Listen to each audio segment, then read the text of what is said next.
Au début de l'histoire, le château du démon blanc se profile, où la déesse du démon, connue sous le nom de déesse des ténèbres, Hélios, vole dans les airs. Furieuse, elle appela le principal protagoniste de l'histoire, Chen Bai.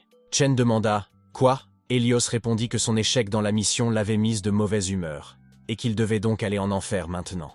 Surpris, Chen demanda à nouveau « Quoi ?» Puis, réalisant la gravité de la situation, il se crispa. Chen a alors demandé à la déesse Hélios d'attendre, et a demandé une autre chance, citant ses accomplissements passés. Hélios répondit que les humbles humains n'avaient pas le droit de demander des opportunités, et elle déclara que son château de magie blanche serait anéanti en même temps que les ténèbres. Soudain, des vagues noires commencèrent à s'élever dans le château du démon blanc, enveloppant Chen de toutes parts et l'entraînant dans la rivière des ténèbres. Alors qu'il est entraîné par les vagues, il se demande comment, bien qu'il soit sur le point d'achever une tâche pour la dame déesse, un seul échec signifiait qu'il allait être anéanti simplement parce qu'il était un humble humain. Il décide alors de refuser d'accepter son sort et se met à rire de façon hystérique. Juste avant d'être entièrement consumé par les ténèbres de l'eau, il a montré son majeur à la déesse Hélios, et a crié qu'il la détruirait quoi qu'il arrive. Ensuite, dans l'obscurité de l'eau, il y avait un noir infini, et Chen s'y enfonçait. Soudain, sa serrure à sablier s'est activée, et miraculeusement, Chen se réveilla dans son lit, toujours en train de crier furieusement contre la déesse Hélios. En voyant ce qui l'entourait, Chen fut choqué et commença à se demander comment il n'était pas encore mort et où il se trouvait. Après avoir analysé attentivement la pièce, il s'est rendu compte qu'il s'agissait de son dortoir de l'époque où il était à l'université. Il se demanda alors comment il avait atterri là et pourquoi il n'avait pas été tué par la déesse Hélios. Les décennies de tourmente lui semblaient si réelles qu'il commença à se demander s'il ne s'agissait pas d'un rêve, n'est-ce pas? Soudain, son attention se porte sur son médaillon en forme de sablier, et il remarque quelque chose d'étrange. Il se souvient que le sablier est l'objet qu'il a obtenu 20 ans après l'arrivée du Testament universel, lorsque le procès a commencé. Il a également fait remarquer que le sablier était l'objet le plus unique qu'il ait jamais vu. Il ne pouvait pas afficher ses attributs et ne pouvait pas être détruit, c'est pourquoi il le gardait toujours avec lui. Il regarda attentivement le sablier et s'interrogea. Il se souvenait que le sable se trouvait au fond et qu'il ne s'écoulait pas, même retourné. Mais maintenant, à sa grande surprise, il se trouvait au sommet. Il a donc interprété que l'heure s'inversait, puis il a curieusement vérifié l'heure. Après avoir cherché, il a découvert qu'il s'agissait du 5 juin 2032, soit 10 jours avant l'arrivée de la volonté universelle et le début de l'Apocalypse. Chen a expliqué que dans 10 jours, le 15 juin, la volonté universelle arriverait officiellement et déclencherait l'Apocalypse. Pendant cette période, plus de 90% de l'humanité périra, et les personnes décédées se transforment en divers zombies et monstres.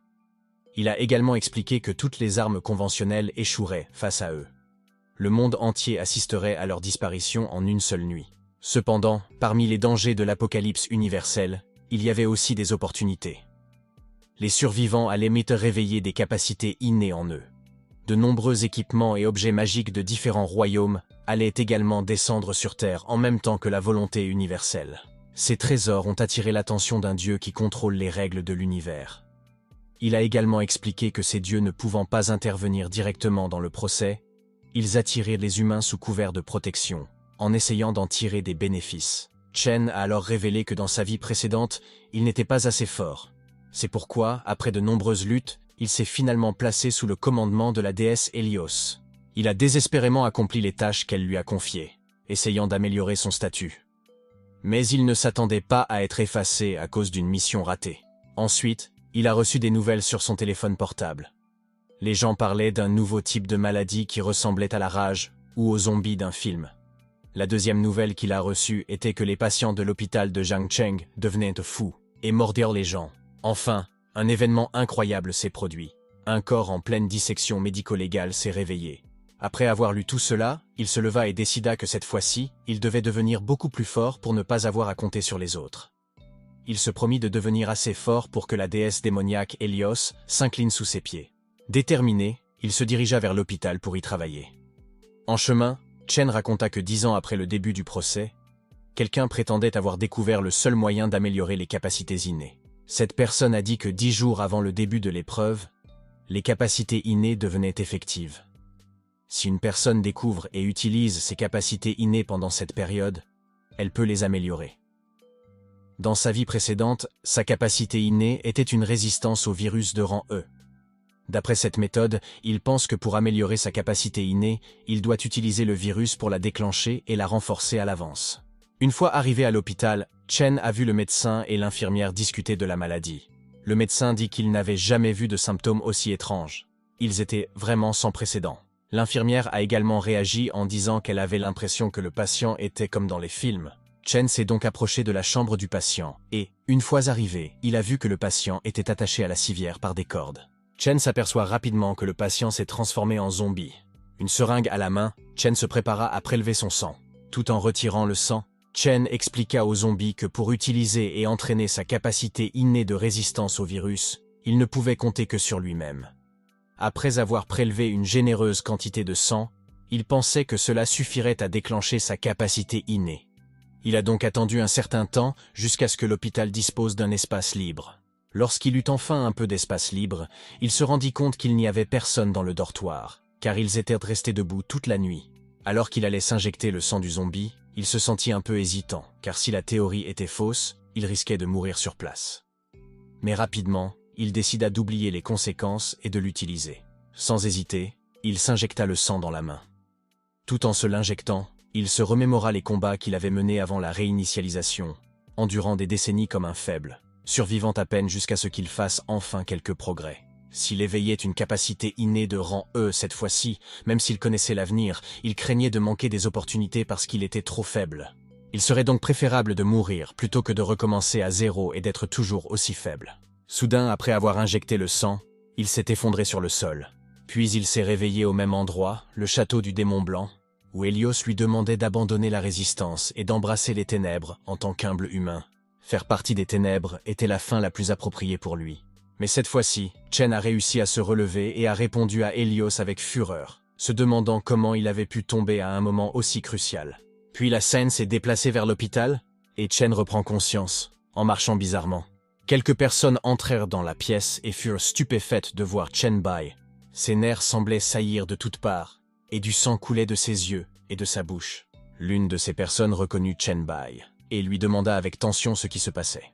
Chen a été stupéfait de voir le garçon pendant une seconde, et lui a demandé avec joie s'il était de retour.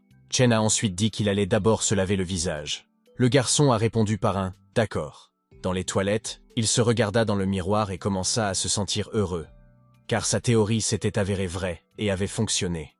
Le virus zombie ne l'a pas tué et ses capacités innées ont été améliorées avec succès. Chen se demanda alors quel serait le niveau de sa capacité innée après son éveil. Soudain, à sa grande surprise, il entendit une voix qui le félicitait d'avoir été sélectionné comme pionnier, de recevoir le titre de pionnier et de s'éveiller à l'avance. En entendant cela, il a compris qu'il s'agissait de la voix de la volonté universelle, et il s'est senti heureux d'avoir réussi à s'éveiller. Il a donc commandé l'ouverture de l'interface du titre, et un écran est apparu devant lui, affichant des informations sur le fait d'être un pionnier. Il a été déclaré que ceux qui pouvaient découvrir, utiliser et entraîner leurs capacités avant le début de l'épreuve pouvaient posséder ce titre. Leurs attributs étaient augmentés de 5% et leur gain d'expérience de 10%. De plus, ils pouvaient éveiller le panneau d'attributs à l'avance. En lisant cela, Chen se sentit heureux de l'augmentation de pourcentage, réalisant que c'était un titre parfait pour lui.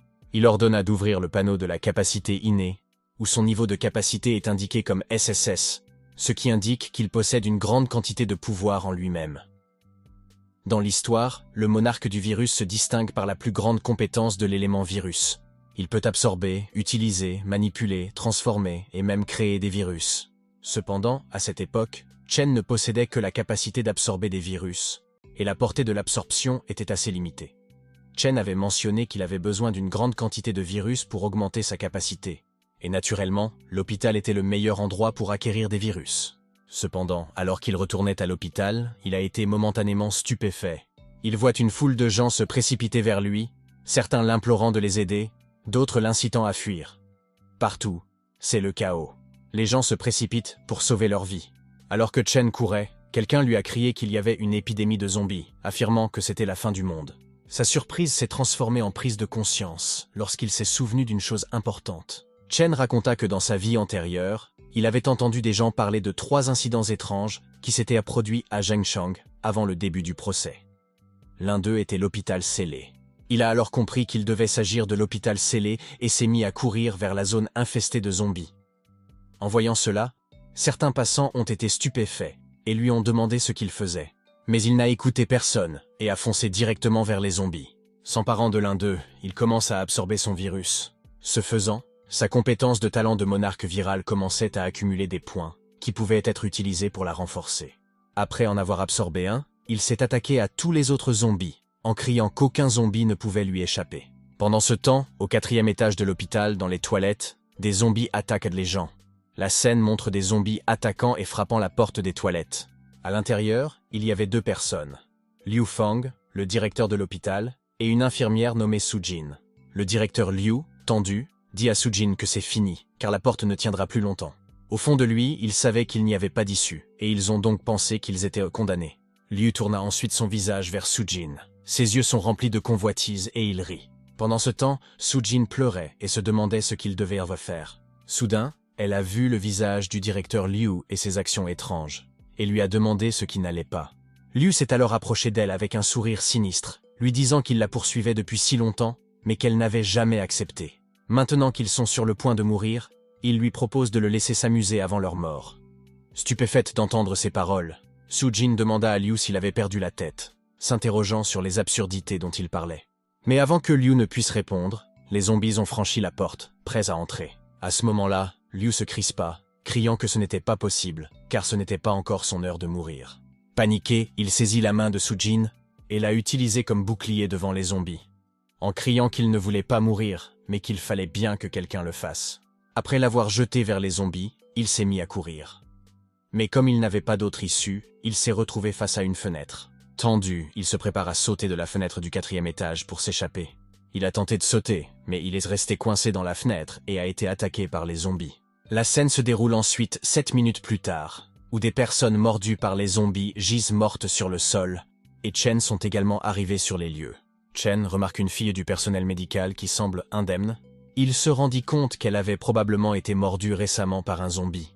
Il comprit qu'il pouvait encore s'écouler un certain temps avant qu'elle ne se transforme. Compte tenu de l'arrivée imminente des militaires pour boucler la zone, il en conclut qu'il avait besoin d'une personne connaissant bien la disposition de l'hôpital pour s'orienter.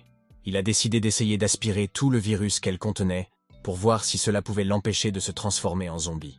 Avec détermination, il absorbe tout le virus et, à sa grande surprise, elle est sauvée. Se réveiller peu de temps après. Chen remarqua que son plan avait réussi, et il éprouva un sentiment de soulagement et de bonheur. Sujin remercie Chen de l'avoir sauvée et ce dernier lui demande si elle n'a pas perdu connaissance. Sujin a répondu par un oui, indiquant qu'elle était consciente de ce qui s'était passé. Chen dit alors à Sujin qu'il a besoin de son aide pour le moment. Sujin répond qu'elle n'a aucun problème à l'aider, mais qu'elle veut d'abord changer de vêtements. Chen saisit la main de Sujin et commença à la tirer, insistant sur le fait qu'il n'y avait pas assez de temps pour cela. Il la presse de l'emmener à l'endroit de l'hôpital où il y a le plus de virus. Sujin s'exécute et le conduit au laboratoire. Dans le laboratoire, Sujin explique que c'est là que l'hôpital stocke la plupart des virus et que tous les échantillons cliniques des patients sont testés. Chen a alors collecté quelques virus et lui a assuré qu'elle n'avait pas besoin de s'expliquer. Cela devrait lui suffire. Il a versé tous les virus dans un bécher et les a mélangés. Pendant ce temps, Sujin s'étonne et s'effraie, demandant ce qu'il essaie de faire. Chen lui demanda de se taire un instant. Il but ensuite les virus mélangés, et sa capacité augmenta à nouveau, gagnant quelques points. Les virus étaient un mélange du virus de l'hépatite, du virus de la grippe, du virus de l'herpès et du virus du VIH. Après avoir absorbé tous les virus, son prochain objectif était de renforcer le virus zombie grâce à eux. Il a regardé l'écran de son poing, qui montrait qu'il avait 5 options de mise à niveau. Virus d'après, virus de décomposition, virus T, virus de la coccie et virus de la lumière sombre. Après les avoir toutes examinées, il conclut que l'amélioration la plus bénéfique pour améliorer sa force à l'heure actuelle était le virus de la lumière sombre. Il sélectionna le virus de la lumière noire et expliqua qu'il s'agissait d'un virus principalement axé sur la dévoration et l'évolution. Alors qu'il était occupé à ses tâches, Sujin a soudain crié que des zombies s'approchèrent de la porte du laboratoire. En entendant cela, Chen ordonna à Sujin de ne pas bouger de sa place. Il s'approcha ensuite du zombie et l'attrapa par le cou pour absorber le virus. En voyant les actions de Chen, Sujin ne comprit pas ce qu'il faisait. Alors qu'il absorbait le virus, Chen remarqua que le processus d'absorption était plus rapide qu'auparavant. Bien que le zombie pèse environ 150 livres, il n'éprouva aucune difficulté à le soulever. Il y vit une bonne occasion de tester sa nouvelle capacité sur le zombie. Avec détermination, il utilise la capacité du virus de la lumière sombre sur le zombie. Ce faisant, des vagues noires ressemblant à des branches sont apparues et ont commencé à dévorer complètement le zombie en quelques secondes. Le corps entier du zombie a été dévoré et absorbé par la sienne. Chen se sentit revigoré. Il remarqua la vitesse d'absorption rapide et récupéra même un peu d'endurance. Pendant ce temps, de l'autre côté, Sujin tremble de peur en le voyant. Elle lui demande nerveusement ce qu'il vient de faire. Chen sourit et lui demande ce qui ne va pas. Sujin pousse un soupir de soulagement et exprime sa gratitude, déclarant qu'il l'avait sauvé. Elle croyait qu'il ne lui ferait pas de mal, et elle était donc prête à l'aider à garder ses secrets. Chen lui tend la main pour l'aider à se lever et se présente sous le nom de Chen Bai. Sujin se présente également à Chen Bai. Soudain, Chen entendit des sons, indiquant qu'il s'agissait du personnel militaire. Conscient de cela, Chen dit à Sujin qu'il semble que l'armée et la police soient arrivés à l'hôpital. Ils ont dû boucler la zone et se débarrasser des zombies. Il lui a donc dit qu'ils devaient partir eux aussi. Il lui a de nouveau pris la main et s'est mis à courir. Tout en courant, il lui a demandé de l'emmener sur le toit, car c'est de là qu'il partirait. Sujin, confuse, demanda pourquoi il ne pouvait pas partir directement puisqu'il ne s'était pas transformé en zombie. Chen a répondu qu'il n'avait pas le temps d'être isolé et interrogé par les militaires et la police. À leur grande surprise, un autre type de problème se présentait à eux. Soudain, à leur grande surprise, une étrange créature apparut devant eux. En voyant le mutant, Chen fut choqué, surtout lorsqu'il l'attaqua soudainement. Il réalisa que le moment était mal choisi pour qu'ils s'affrontent. Sujin est stupéfait par la vue de la créature et ne sait pas quoi faire. Le mutant s'est alors dressé sur ses jambes, prêt à les combattre. Alors que le mutant attaque soudainement, du sang commence à couler de sa main. Néanmoins, il continua de sourire, intrigué par la vue du mutant devant lui, réfléchissant au type d'évolution que le virus de la lumière noire subirait en assimilant le mutant. Alors que le mutant s'avançait pour attaquer, Chen bondit pour esquiver le coup, et riposte avec un coup de pied rapide visant sa tête. Cependant, le mutant s'avéra très agile. Avant que Chen ne puisse reprendre pied, il lança une attaque tranchante dans sa direction. Par miracle, Chen réussit à esquiver l'attaque. Dégainant son arme imprégnée du pouvoir des zombies, il se rendit compte que le mutant égalait ses prouesses.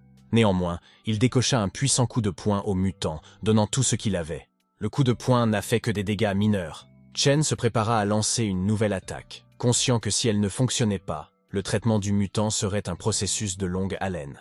Alors que le mutant se relève des dégâts, Chen se concentra sur sa guérison pour le prochain round de combat.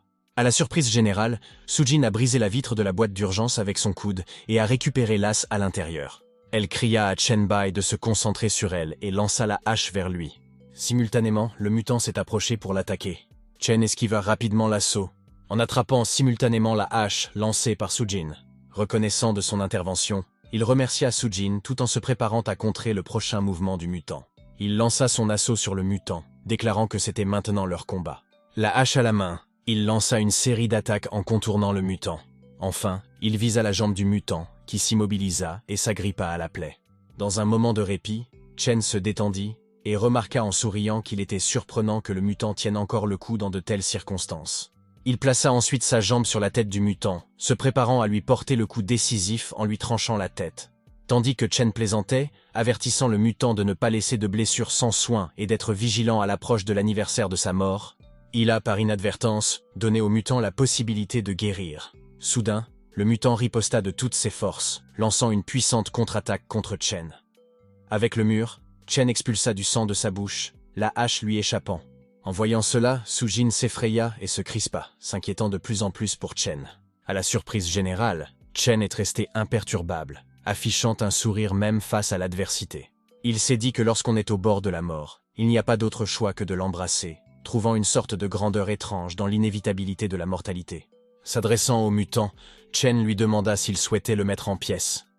Chen clignota dans les yeux du mutant, quand soudain des vagues sombres et ramifiées émergent de l'estomac de Chen, et de prendre le mutant dans leur filet. Chen déchaîna son pouvoir de dévoration de l'évolution sur le mutant, qui poussa un hurlement d'agonie. Observant la souffrance de la créature, Chen remarqua qu'elle avait fini par avoir peur de lui. Mais il était trop tard.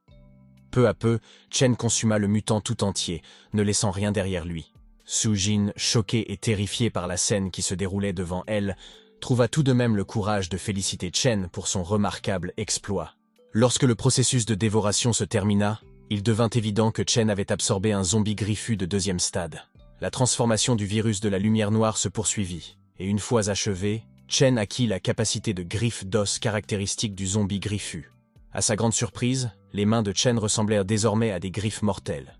À cet instant, Chen ressentit une vague de bonheur, réalisant que choisir le virus de la lumière noire avait été la meilleure décision qu'il ait jamais prise.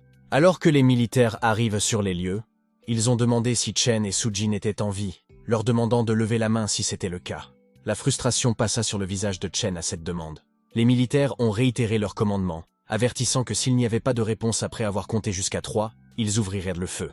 Fixant les militaires d'un air de défi, Chen prit rapidement Su-jin dans ses bras et lui demanda de s'accrocher fermement. Sans hésiter, il s'est précipité dans l'action, ce qui a incité les militaires à ouvrir le feu. La tension monte lorsque Su-jin demande à Chen de tourner à droite, en indiquant un passage sûr menant au toit. Alors qu'il s'enfuyait, Chen fut touché par des balles, ce qui fit se crisper Su-jin et l'avertit de ses blessures. Chen, toujours concentré, accepta calmement la situation, choisissant de rester silencieux et immobile tandis qu'ils avançaient. Après quelques minutes intenses, ils atteignent le toit, où Chen a ouvert la porte d'un coup de pied puissant. Reprenant son souffle, Chen se tourna vers Su-jin et lui demanda où elle habitait. Su-jin s'empressa de lui donner son adresse. Quartier de Rongfang, 4e rue Nord, rue Nanbae. Chen a hoché la tête en signe de reconnaissance, puis s'est élancé et a sauté du toit. Su-jin, stupéfaite et effrayée, a instinctivement entouré Chen-bai de ses bras alors qu'il tombait en piqué. La scène passe ensuite à la rue Nanbae et arrive à la maison de Su-jin. En entrant dans sa chambre, Su-jin lui indique la salle de bain et lui propose d'aider Chen à nettoyer ses blessures. Chen la rassure, expliquant que les balles ne se sont pas logées à l'intérieur et que ses blessures sont déjà guéries. Il l'a encouragé à ne pas s'inquiéter, indiquant qu'il allait bien. Chen insista, son inquiétude l'emportant sur tout sentiment de gêne. Chen acquiesça d'un signe de tête et retira sa chemise comme elle le demandait. Alors qu'elle examinait ses blessures, Su-jin ne put s'empêcher de se sentir un peu troublée. Elle lui montra les marques et les traces de blessures restantes sur sa main, l'incitant à y regarder de plus près. Jetant un coup d'œil à sa poitrine et à son ventre, Su-jin suggéra à Chen d'inspecter également ces zones sous prétexte qu'elles n'avaient pas cicatrisé correctement. En réalité, elle se sentait attirée par lui, particulièrement hypnotisée par son physique bien défini. Chen, d'un ton léger, taquine Su-jin en lui demandant s'il se rétablirait immédiatement s'il la mangeait, et lui demande en plaisantant si elle est prête à se sacrifier pour lui. Su-jin, troublé par ses plaisanteries, répond maladroitement qu'il ne la mangera pas, faisant remarquer que s'il devait le faire, il l'aurait déjà fait.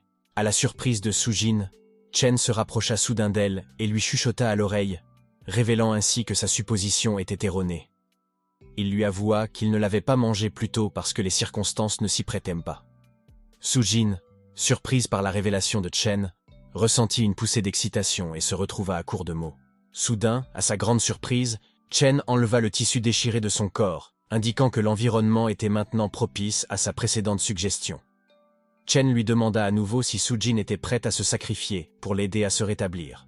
Bien que Su-jin n'ait pas explicitement répondu par l'affirmative, elle a évité la question en détournant le sujet, suggérant qu'il fasse le ménage à la place et faisant remarquer que c'était une bonne idée.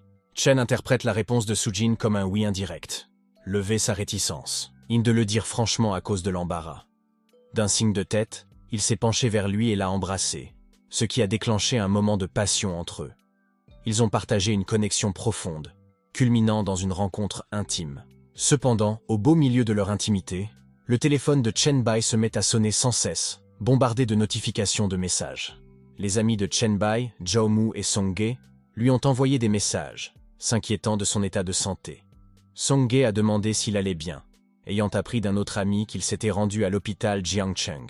De son côté, Zhao-mu a indiqué que la beauté numéro 1 de l'école, Song-ji, avait demandé de ses nouvelles, ce qui a suscité la curiosité de savoir où il se trouvait. La scène se déroule quelque temps plus tard, alors que Chen se promène sur le marché. Tout en marchant, il parla des événements étranges qui s'étaient produits à Jiangcheng avant le procès. Il mentionna l'hôpital scellé, l'attentat à la bombe en banlieue et l'abattoir monstrueux, admettant qu'il ne savait pas grand-chose sur ces 3 choses. Il se demanda également pourquoi il n'avait que très peu d'informations sur ce qui s'était passé avant l'arrivée du procès. et que personne ne semblait s'en préoccuper, puisque cela n'était mentionné qu'occasionnellement dans les conversations informelles. Il devint tendu, réfléchissant à ces choses, et commença même à avoir mal à la tête. Chen reçoit alors un appel de Soo-jin. Lorsqu'il a répondu, il a dit qu'il avait acheté le petit déjeuner pour eux et qu'il serait bientôt là. Mais Soo-jin ne l'a pas appelé pour lui demander ce qu'il en était. Au lieu de cela, elle lui raconta que 2 personnes étaient venues le chercher, disant que Song Ji-kyung voulait le voir. Chen fit comme si c'était normal pour lui d'entendre ce nom. Soo-jin répète que les 2 individus ne lui semblent pas dignes de confiance, car s'ils prétendent que Song Ji-kyung veut le voir, il s'agit probablement d'une escroquerie, étant donné que Song Ji-kyung est la reine de Jiangcheng. Tendue, elle demanda à Chen ce qu'elle devait faire. Chen lui assura qu'il ne mentait pas, et leur demanda d'attendre dehors. En entendant cela, Soo-jin fut un peu surprise et répondit par un « d'accord ». Là, Chen a ouvert le chat avec Song-gae et l'a trouvé plein de messages, demandant des nouvelles de sa santé et de l'endroit où il se trouvait. Chen a expliqué que Song Ji-kyung était la mère de Song-gae, un de ses camarades de classe qui avait eu des démêlés avec lui. Il a alors émis l'hypothèse que Song-gae était allé voir sa mère, et que si Song Ji-kyung avait pu se rendre chez Soo-jin, cela signifiait que Ji-kyung devait savoir quelque chose. Chen a alors jugé nécessaire d'aller à la rencontre de Ji-kyung. La scène s'est déplacée vers l'entrepôt de congélation de la banlieue, où les gardes de Ji-kyung guidaient Jen vers sa chambre. Chen raconta que Song Ji-kyung était une personne qui était passée de la misère à la richesse, devenant la personne la plus riche de Jiangcheng. Il excellait à la fois dans les activités légitimes et illégitimes. Après l'arrivée de l'épreuve, elle s'est réveillée en tant que talent de niveau A, développant rapidement son propre pouvoir. Finalement, elle a unifié Jiangcheng au cours de la compétition à 3 et a vraiment mérité le titre de reine de Jiangcheng. Il a également déclaré qu'elle était quelqu'un qu'il avait admiré dans sa vie passée. Mais maintenant, il riait en pensant que les choses étaient différentes. S'il parvenait à la rallier à sa cause, il pourrait faire beaucoup plus pendant cette période précédant le procès. Ils s'arrêtèrent dans le couloir de l'entrepôt de banlieue, où Ji-kyung se tenait avec sa fille. Lorsque Chen les rejoignit, son garde du corps lui en parla. Après quoi, Ji-kyung s'excuse de l'avoir fait venir chez elle, expliquant qu'elle ne pouvait vraiment pas s'échapper. Chen lui demande si elle voulait lui parler de quelque chose. Surprise, Ji-kyung s'approcha de lui et ajusta ses vêtements. Elle lui explique qu'elle l'a appelé parce que Song-gae est rentré chez lui, disant que Chen n'était plus joignable au premier hôpital de Jiangcheng et qu'il lui avait demandé de l'aider. Ji-kyung a également mentionné qu'elle l'avait appelé chez elle pour voir quel genre d'homme pouvait rendre Song-gae si nerveux. Qu'avait-il de si charmant?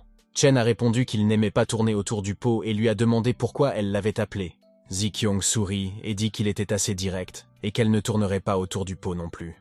Elle demanda alors directement à Chen ce qu'il pensait de devenir le mari de sa fille. Comme il aimait aussi Song-jae, il n'était pas exclu qu'il devienne son gendre. Chen a répondu qu'il ne pensait pas qu'elle avait une raison de vouloir de lui, ce à quoi Ji-kyung a répondu en mentionnant sa performance héroïque à l'hôpital et a demandé si quelqu'un développerait des sentiments. C'est vrai. Chen, stupéfait, a déclaré qu'il se souvenait d'avoir détruit le système de surveillance et l'alimentation électrique de l'hôpital. Il lui a ensuite demandé comment elle était au courant et comment elle l'avait trouvé si rapidement. Ji-kyung demanda à Chen de ne pas la sous-estimer, car au moins pendant le temps écoulé entre le hall et la salle de surveillance, ces hommes pouvaient encore remonter jusqu'à lui. Elle déclara de façon convaincante qu'elle avait quelqu'un à l'hôpital. Ji-kyung a ensuite montré à Chen sa conversation téléphonique avec une fille nommée Xin, comme Xin lui avait envoyé une vidéo de lui s'enfuyant avec Soo-jin dans la main. Ji-kyung répète qu'elle a eu beaucoup de chance. Puisqu'elle fait partie des survivants que les troupes ont sortis de l'isolement le matin, elle trouva un collègue de Soo-jin qui lui était assez familier et qui s'appelait Liu Fang. En entendant le nom de Liu, Chen fut surpris, puis il a montré la scène de la nuit dernière dans la maison de Soo-jin, où Soo-jin a parlé à Chen de Liu Fang. Chen l'a confirmé en rappelant qu'il y avait une personne nommée Liu Fang dans la salle de bain à l'époque, et que Liu avait non seulement essayé de la molester, mais l'avait aussi poussée vers les zombies. Soo-jin répondit par un oui, et raconta qu'après l'avoir poussée vers les zombies, Liu avait tenté de s'échapper en sautant par la fenêtre. Cependant, il a été attrapé par les zombies, et a eu la tête fracassée à travers la vitre. Après cela, il n'a plus bougé. Liu Feng n'a donc pas été attaqué par les zombies à ce moment-là, il a juste été écrasé par la fenêtre et blessé. Chen fut également surpris d'entendre cela, réalisant que la personne accrochée à la fenêtre était Liu, alors qu'il pensait que Liu était déjà mort. Soo-jin répond qu'il vaudrait mieux que Liu Fang soit déjà mort, car elle le détestait tellement. La scène est ensuite revenue dans le couloir de l'entrepôt de congélation de la banlieue, où Chen a demandé à Zi-Kyung si elle voulait bien lui dire où se trouvaient les survivants isolés. Zi-Kyung a répondu en lui disant d'être son homme et qu'elle lui dirait tout ce qu'il voulait lui demander. Chen lui dit alors qu'elle le sous-estime. Zi-Kyung a répondu que c'était vrai. Avec seulement une information, bien sûr, elle ne pouvait pas égaler ses compétences, mais elle avait quand même quelques atouts. Chen l'interrompit et dit non. Elle avait mal compris. Ce qu'il voulait dire, c'est qu'elle en savait trop peu sur lui. Il a également dit que si elle en savait plus sur lui, elle comprendrait qu'il ne peut pas être son homme, mais c'est elle qui devrait être sa femme. En disant cela, il sortit ses griffes. En voyant cela, Zi-Kyung a été stupéfaite, et Song-Ge est venu devant Zi-Kyung pour la couvrir. Chen a répondu que Zi-Kyung avait tort et lui a dit de devenir sa femme et qu'elle obtiendrait alors ce qu'elle voulait. Il demande à nouveau ce que Zi-Kyung a à dire à ce sujet. Zi-Kyung sourit et lui dit qu'il la sous-estime, car en montrant ses griffes, il ne pourra pas la conquérir. Elle ajouta qu'en plus, il avait déjà une belle et jolie jeune infirmière, et lui demanda pourquoi il s'intéressait à une vieille tante comme elle. Chen s'est ensuite approché de Zi-Kyung, lui a tenu le visage, et lui a demandé qui ne serait pas tenté par une si belle femme mariée. Il a ensuite expliqué que chacun avait ses forces et ses faiblesses. Ainsi, au moins en ses jours précédant l'Apocalypse, elle peut faire beaucoup plus pour lui que Sujin. En entendant cela, Zi-Kyung posa la question d'une apocalypse avec seulement quelques zombies. Chen répondit que les zombies ne méritaient pas d'être qualifiés d'échauffement. En entendant le mot « échauffement », Zi-Kyung a compris que Chen en savait beaucoup. Chen a répondu par un « oui », affirmant qu'il en savait plus qu'elle ne pouvait l'imaginer. Zi-Kyung dit alors qu'elle pense qu'ils ne sont pas tous les deux du genre à se soumettre facilement aux autres et lui demande de coopérer ensemble, lui offrant son aide en échange de ses informations.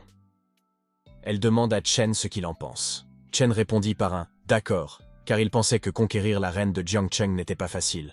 Zi-Kyung répondit qu'il avait bien sûr raison, mais qu'elle avait hâte de rencontrer un homme capable de la conquérir. Elle demanda à Chen de poursuivre ses efforts pour la conquérir. En réalité, elle était impressionnée par le geste de Chen.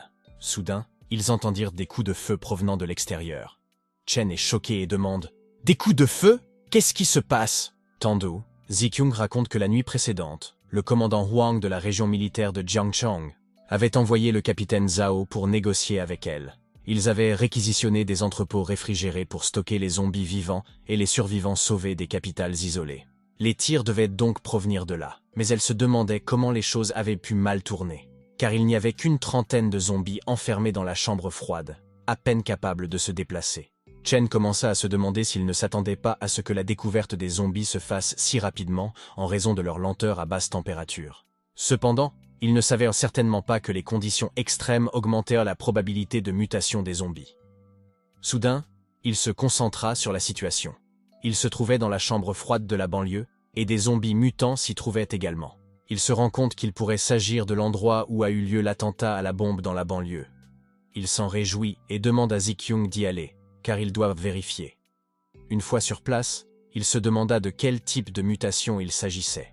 La scène se déplace ensuite dans la zone de la bagarre entre les commandos et les zombies, où les commandos lancèrent des grenades dans la bouche des zombies. Des explosions se produisent à chaque seconde, et la région s'est couverte de brouillard. Tout le monde attendait que le brouillard se dissipe pour voir ce qu'il était advenu du zombie à la grenade. À leur grande surprise, le zombie n'avait même pas une égratignure de la taille d'un pouce. Le capitaine Zhao a alors ordonné que leurs armes ne puissent pas causer de dommages efficaces. Tout le monde a donc formé des groupes avec les gens autour d'eux et s'est dispersé pour attirer l'attention du monstre. Ils savaient qu'ils devaient tenir jusqu'à l'arrivée des renforts. À la surprise de Zhao, Zi-Kyung arrive et lui demande de dire à ses commandos de cesser le feu et de battre en retraite. D'un ton crispé, il lui demande ce qu'elle veut dire. Zi-Kyung a répondu qu'il ne pouvait pas blesser cette montagne de viande et qu'il devait donc dire aux commandos de ne plus mourir en vain.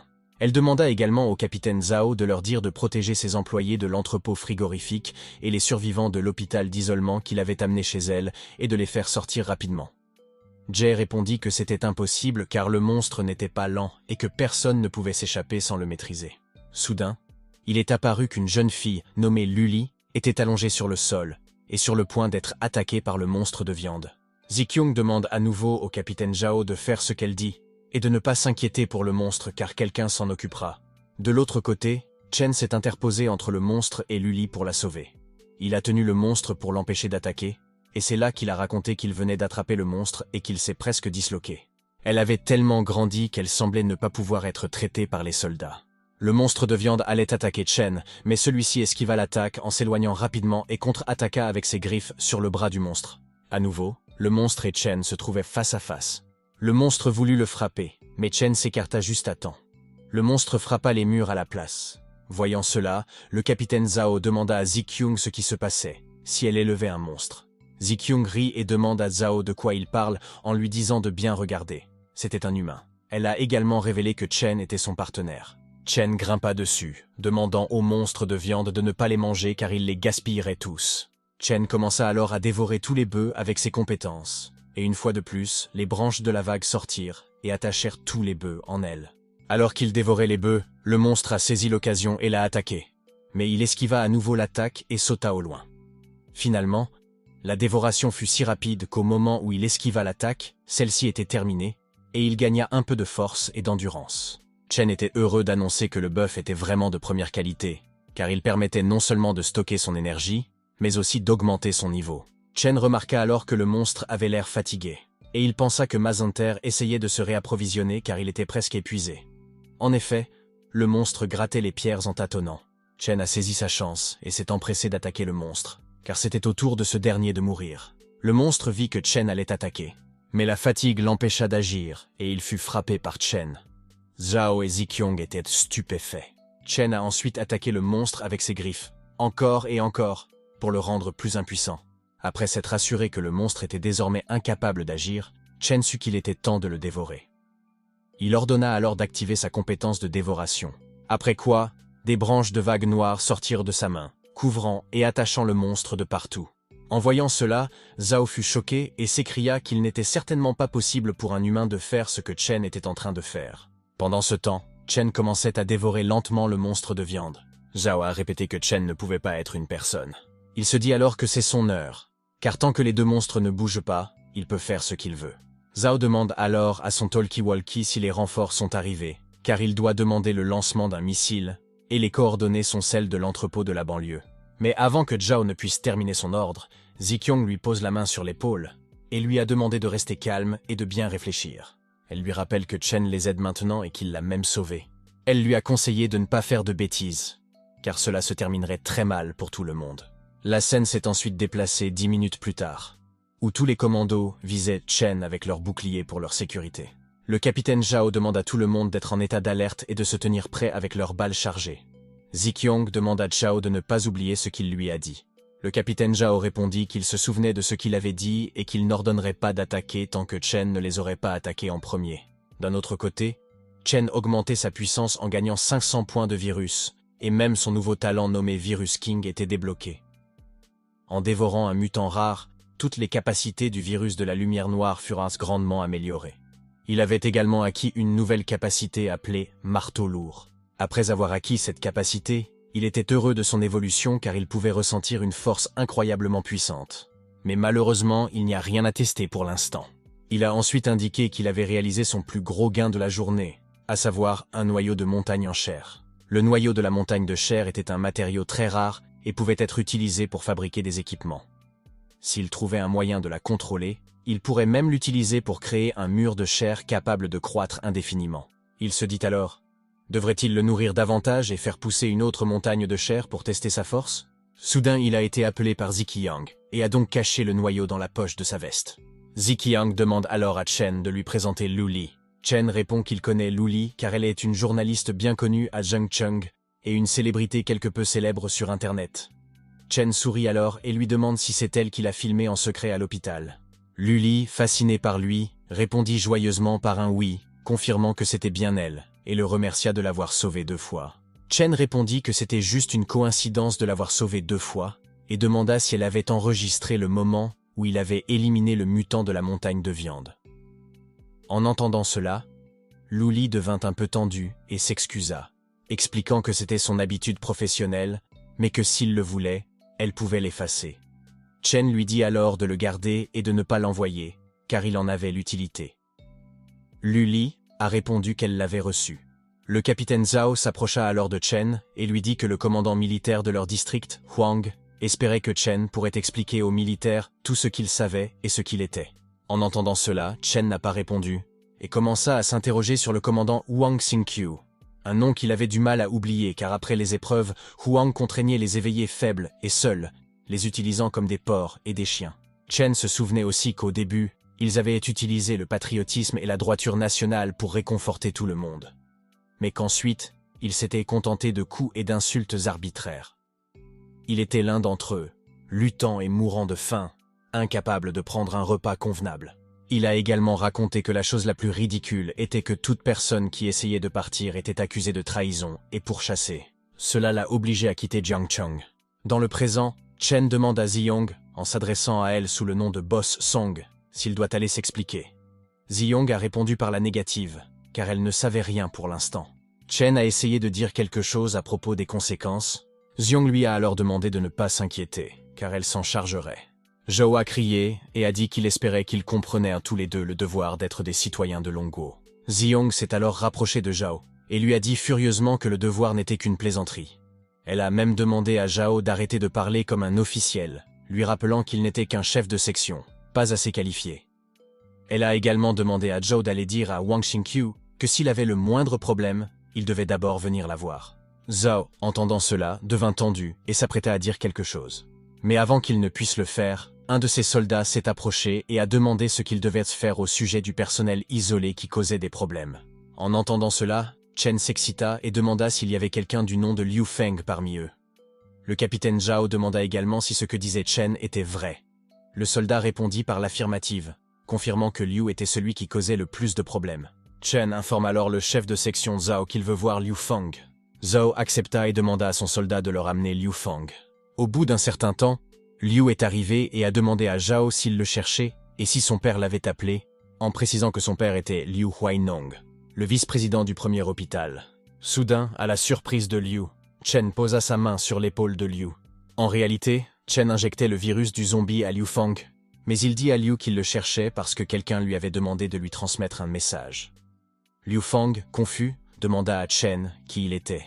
Chen répondit que Su Jin lui avait dit hier soir au lit qu'à cause de ce qu'il lui avait fait avec le zombie, elle voulait qu'il meure. En entendant cela, Liu fut stupéfait et demanda comment Chen l'avait su, car il était impossible que Su Jin soit encore en vie.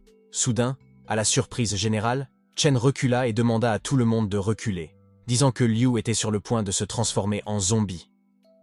En entendant cela, Liu devint furieux et cria à Chen, disant que c'était lui qui allait se transformer en zombie et demandant de quoi il parlait.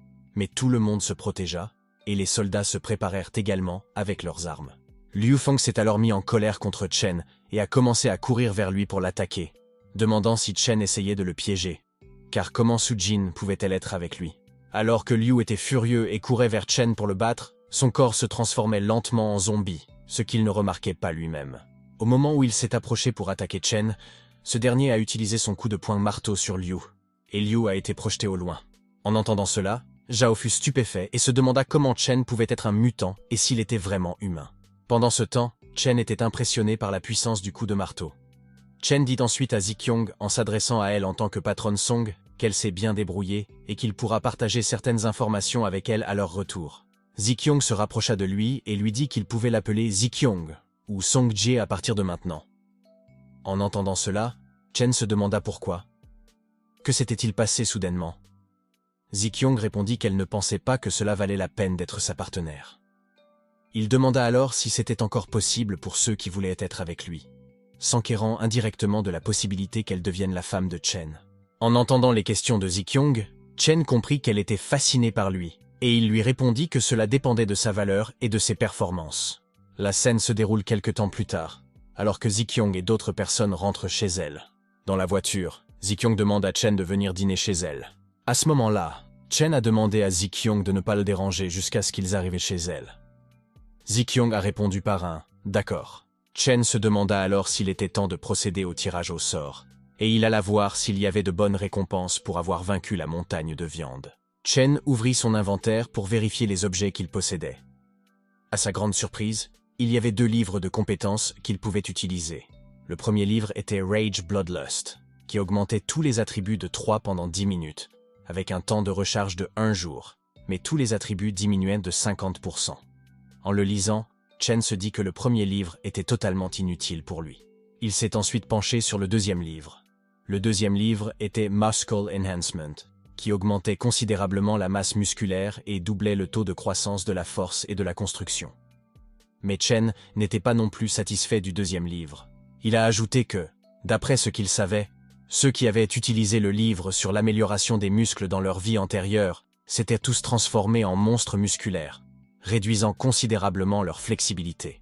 Il était tout de même un peu heureux. Même si les deux livres ne lui étaient pas utiles, ils étaient tout de même très précieux dans les premières étapes du procès. Qu'il s'agisse de créer une faction ou de rallier des gens, ils étaient très utiles. En pensant à la création d'une faction, il réalisa soudain qu'il était temps de commencer à planifier. Il regarda ensuite ses récompenses, qui comprenaient 6 pièces d'or pour avoir éliminé le monstre de viande. Au total, il avait 6 pièces d'or, 35 pièces d'argent et 6 pièces de cuivre. Il a ensuite vu qu'il demandait des pièces d'or pour créer un groupe de discussion. Il se dit alors qu'il pourrait utiliser ce groupe de discussion pour rassembler les pionniers et les aider à poser des fondations solides avant l'épreuve. Chen a ensuite expliqué que, dans sa vie précédente, les factions étaient complexes lors des dernières étapes du procès, et que les relations établies lors des premières étapes du procès étaient cruciales. Après avoir sélectionné l'option de création de groupe, il a eu la possibilité de le nommer. Il a également eu la possibilité d'annuler le nom, ce qu'il a automatiquement sauvegardé en tant que groupe 0 pendant 1. Il a donc annulé l'attribution d'un nom, et après cela, il rit et crie le nom d'Hélios, disant qu'il va construire sa cité divine empereur et établir un royaume divin, où elle deviendra son chien le plus humble sous ses pieds. La scène se déroule ensuite 3 heures plus tard dans la villa privée de Song Ziqiang, où Chen avait déjà partagé avec Ziqiang quelques informations sur le futur, après quoi elle les confirma en répétant que dans l'épreuve cosmique, plus de 90% des participants deviendraient des monstres et subiraient une évolution douée, et mentionna également que les armes à feu et les appareils électroniques étaient inutiles. Chen a répondu par l'affirmative, précisant que c'était tout ce qu'il pouvait lui dire. Il a ensuite demandé si Ziqiang pouvait traiter avec lui et en tirer un avantage, n'est-ce pas? Ziqiang a répondu par un non, affirmant que ce n'était pas suffisant. Elle a alors demandé à Chen d'aller droit au but et de lui expliquer comment elle pourrait devenir sa personne. Chen a répondu que la première chose requise était la compétence, car il n'avait pas besoin de personnes inutiles. La deuxième chose était la loyauté. Une loyauté absolue, comme un chien fidèle à son maître. Ziqiang sourit et dit qu'elle pouvait assurer la loyauté, et que s'il s'agissait de compétences, elle pensait être assez qualifiée pour cela car elle avait de l'influence, de l'argent, un statut, et à Jiangsheng, il n'y avait personne qui pouvait se comparer à elle. Pendant ce temps, Chen lui dit que les règles et les valeurs après le procès seraient complètement nouvelles, et que son pouvoir, son statut et son argent actuel n'avaient d'autre valeur que de rendre l'idée de la servir plus tentante. Il lui demanda alors de penser à l'avenir. Dans ce futur, tout le monde vendrait aux enchères les anciennes reines et princesses de Jiangsheng. Il lui demanda si le fait de ramener la noble reine chez elle n'était pas ce dont tout le monde rêvait avant le procès. En entendant cela, elle devint un peu tendue et demanda à Chen quelle était la différence entre être un chien loyal pour lui et être un jouet ailleurs. Chen a répondu qu'elle aurait une scène où elle pourrait exercer sa force et un maître qui ne la limiterait pas par peur parce qu'il se tiendrait toujours à ses côtés et au-dessus d'elle. Ziqiang a alors souri et a expliqué qu'elle avait l'impression que si elle hésitait plus longtemps, elle manquerait une occasion très importante. Elle s'approcha alors de Chen, s'assit et fléchit le genou, disant qu'elle était prête à le servir et déclarant que Chen était son maître. Chen s'en réjouit et dit à Ziqiang qu'il doit dire. Sa réputation et son statut font que la valeur émotionnelle qu'elle peut apporter est très élevée. Chen dit aussi que c'est très excitant pour lui. Il lui a ensuite touché le visage et lui a demandé de le laisser constater son charme en personne, en lui disant qu'il avait des tâches à lui confier. En entendant cela, elle s'est un peu crispée. La scène se déplace ensuite vers Luli et une nouvelle fille nommée Madame Lang, qui ressemble à une secrétaire de Ziqiang. Dans le groupe de discussion 001, Ziqiang a envoyé un message à Leng pour lui demander si Luli lui avait envoyé la vidéo de Chen. Si c'était le cas, elle a demandé à Leng d'envoyer Luli chez elle, car elle avait trop souffert ces derniers jours et avait besoin de se reposer. Ensuite, Leng a été chargé de trouver quelqu'un pour que les messages de Chen Bai soient affichés en bonne place sur les principaux forums. Ziqiang l'a également informé du titre de la vidéo, l'adressant aux pionniers sous le nom d'identification Empereur Blanc. En lisant cela, Leng fut un peu surprise. Elle alla tout de même voir Luli et lui dit que Zikyong voulait que Luli envoie la vidéo de Chen Bai, et l'emmène ensuite chez elle pour se reposer. En entendant cela, Luli a demandé avec surprise ce qu'il en était du retour à la maison, et s'il n'y avait rien qu'elle pouvait faire pour l'aider. Leng répond à Luli que Zikyong lui a dit qu'elle avait beaucoup souffert ces derniers jours, et que Zikyong voulait qu'elle rentre chez elle, qu'elle se repose et se calme. Luli a répondu par l'affirmative et a mentionné que bien qu'elle ait failli mourir aux mains des zombies, étrangement, le choc qu'elle a reçu n'a pas semblé aussi intense que lorsqu'elle a vu les zombies pour la première fois. Elle a également déclaré qu'elle ne savait pas si c'était parce qu'elle avait accepté la possibilité de mourir aux mains de zombies ou si la force de Monsieur Chen l'avait rassurée. La scène revient à la villa de Zikyong, où le téléphone de Zikyong a sonné, et c'est sa fille Song-ge qui l'appelle. Chen a remarqué l'appel et l'a pris à la place de Zikyong. Après avoir décroché, Song-ge a demandé si Madame Leng avait dit qu'elle voulait qu'elle rentre à la maison. Y avait-il un problème? Chen lui dit alors que c'est lui qui a répondu. En entendant cela, Song-ge a demandé avec surprise pourquoi il avait le téléphone de sa mère et où elle se trouvait. Chen répond que Zikyong est occupée à travailler et à manger et qu'elle n'a pas le temps de parler. Il a également dit à Song-ge qu'elle devait rentrer à la maison et parler car c'était important. Song-ge a répondu par un « oui », puis a crié à Chen Bai, lui demandant de l'attendre à la maison car elle lui avait envoyé de nombreux messages, mais il n'a pas répondu. Mais avant que Song-ge ne puisse terminer sa phrase, Chen raccroche le téléphone. Voyant cela, elle s'est mise en colère et a dit qu'elle le ferait s'agenouiller sous sa jupe de grenade tôt ou tard. De l'autre côté, dans la villa de Zikyong, cette dernière a demandé à Chen s'il protégerait également sa fille. Chen a répondu que Song-ge manquait de capacité et que son caractère avait été gâché par son indulgence. Mais si Zikyong travaillait plus dur, il pourrait garantir que Song-ge ne deviendrait probablement pas un monstre à l'arrivée du procès. En entendant cela, Zikyong lui dit joyeusement merci. Au bout d'un certain temps, la scène s'est déplacée dans un entrepôt secret de la banlieue. D'autre part, Zikyong et Song-ge s'y rendaient en voiture. En chemin, Song-ge a entendu tout ce que sa mère lui a dit sur Chen et a demandé à Zikyong si elle était sûre de ne pas être trompée par Chen et comment elle pouvait croire à quelque chose d'aussi absurde. Zikyong répond en disant à Song-ge qu'elle l'a empêché de chercher Chen la nuit dernière à cause de cela. Et elle a prévenu Song-ge qu'après être sortie de la voiture, elle ne devait pas parler et qu'elle devait se contenter de regarder docilement. Song-ge a répondu par un « ok ». Ici, dans l'entrepôt secret de la banlieue, Chen discutait avec Madame Leng. Leng lui raconta qu'elle avait visité la veille tous les endroits de la ville où l'on disait qu'il y avait des zombies et des monstres, et qu'elle n'avait finalement trouvé que l'entrepôt secret. Elle lui a également raconté que l'entrepôt secret était autrefois un casino souterrain, mais que le bâtiment et les joueurs à l'intérieur s'étaient transformés en zombies. Il y en avait environ 160. Et elle n'a pas trouvé de zombie spécial comme la montagne de viande. Chen répond qu'il a compris et commence à s'interroger sur l'abattoir de zombies. Cependant, il l'a nié parce que les hôpitaux étaient situés à l'intérieur et que la montagne de viande était difficile à détruire. De plus, l'entrepôt secret était éloigné, de sorte que si quelque chose se produisait, les gens auraient du mal à s'en souvenir et à le répandre. Chen confirme à nouveau à Madame Leng qu'elle a visité tous les endroits où l'on dit qu'il y a des zombies, mais qu'elle ne les a trouvés que dans l'entrepôt secret. Madame Leng a répondu par un oui. À ce moment-là, Zikyong et Song-ge arrivèrent également. Chen s'interrogea à nouveau. Il semblait que quelqu'un continuait à collecter des zombies, et l'endroit où il avait placé les zombies devait être l'abattoir de zombies. L'armée n'ose contenir que quelques dizaines de zombies au maximum, mais cette personne veut rassembler tous les zombies et tous les monstres. Chen trouva cela très excitant et il demanda devant tout le monde si la personne anonyme était un aventurier curieux ou un pionnier qui connaissait certaines informations. Chen a ensuite demandé aux travailleurs d'ouvrir la porte de l'entrepôt. Dès l'ouverture de la porte, beaucoup se sont mis à courir vers eux pour les attaquer. Chen a commencé à les battre un par un. En voyant cela, Song-ge était stupéfait et Sujin enregistrait une vidéo. Après avoir vaincu tous les zombies, il a commencé à absorber le virus qu'il contenait. Il a même reçu le titre de chasseur de zombies, parce qu'il a éliminé plus de 300 zombies. Tous ses attributs ont augmenté de plus 5, et son système a collecté plus de 500 échantillons de zombies. Chen avait alors la possibilité d'échanger la formule du sérum de zombies en utilisant les points de virus de l'entrée virus de zombies de l'arbre des talents. Enthousiasmé par la possibilité d'activer la formule du sérum contre les virus zombies, il en reconnut la valeur.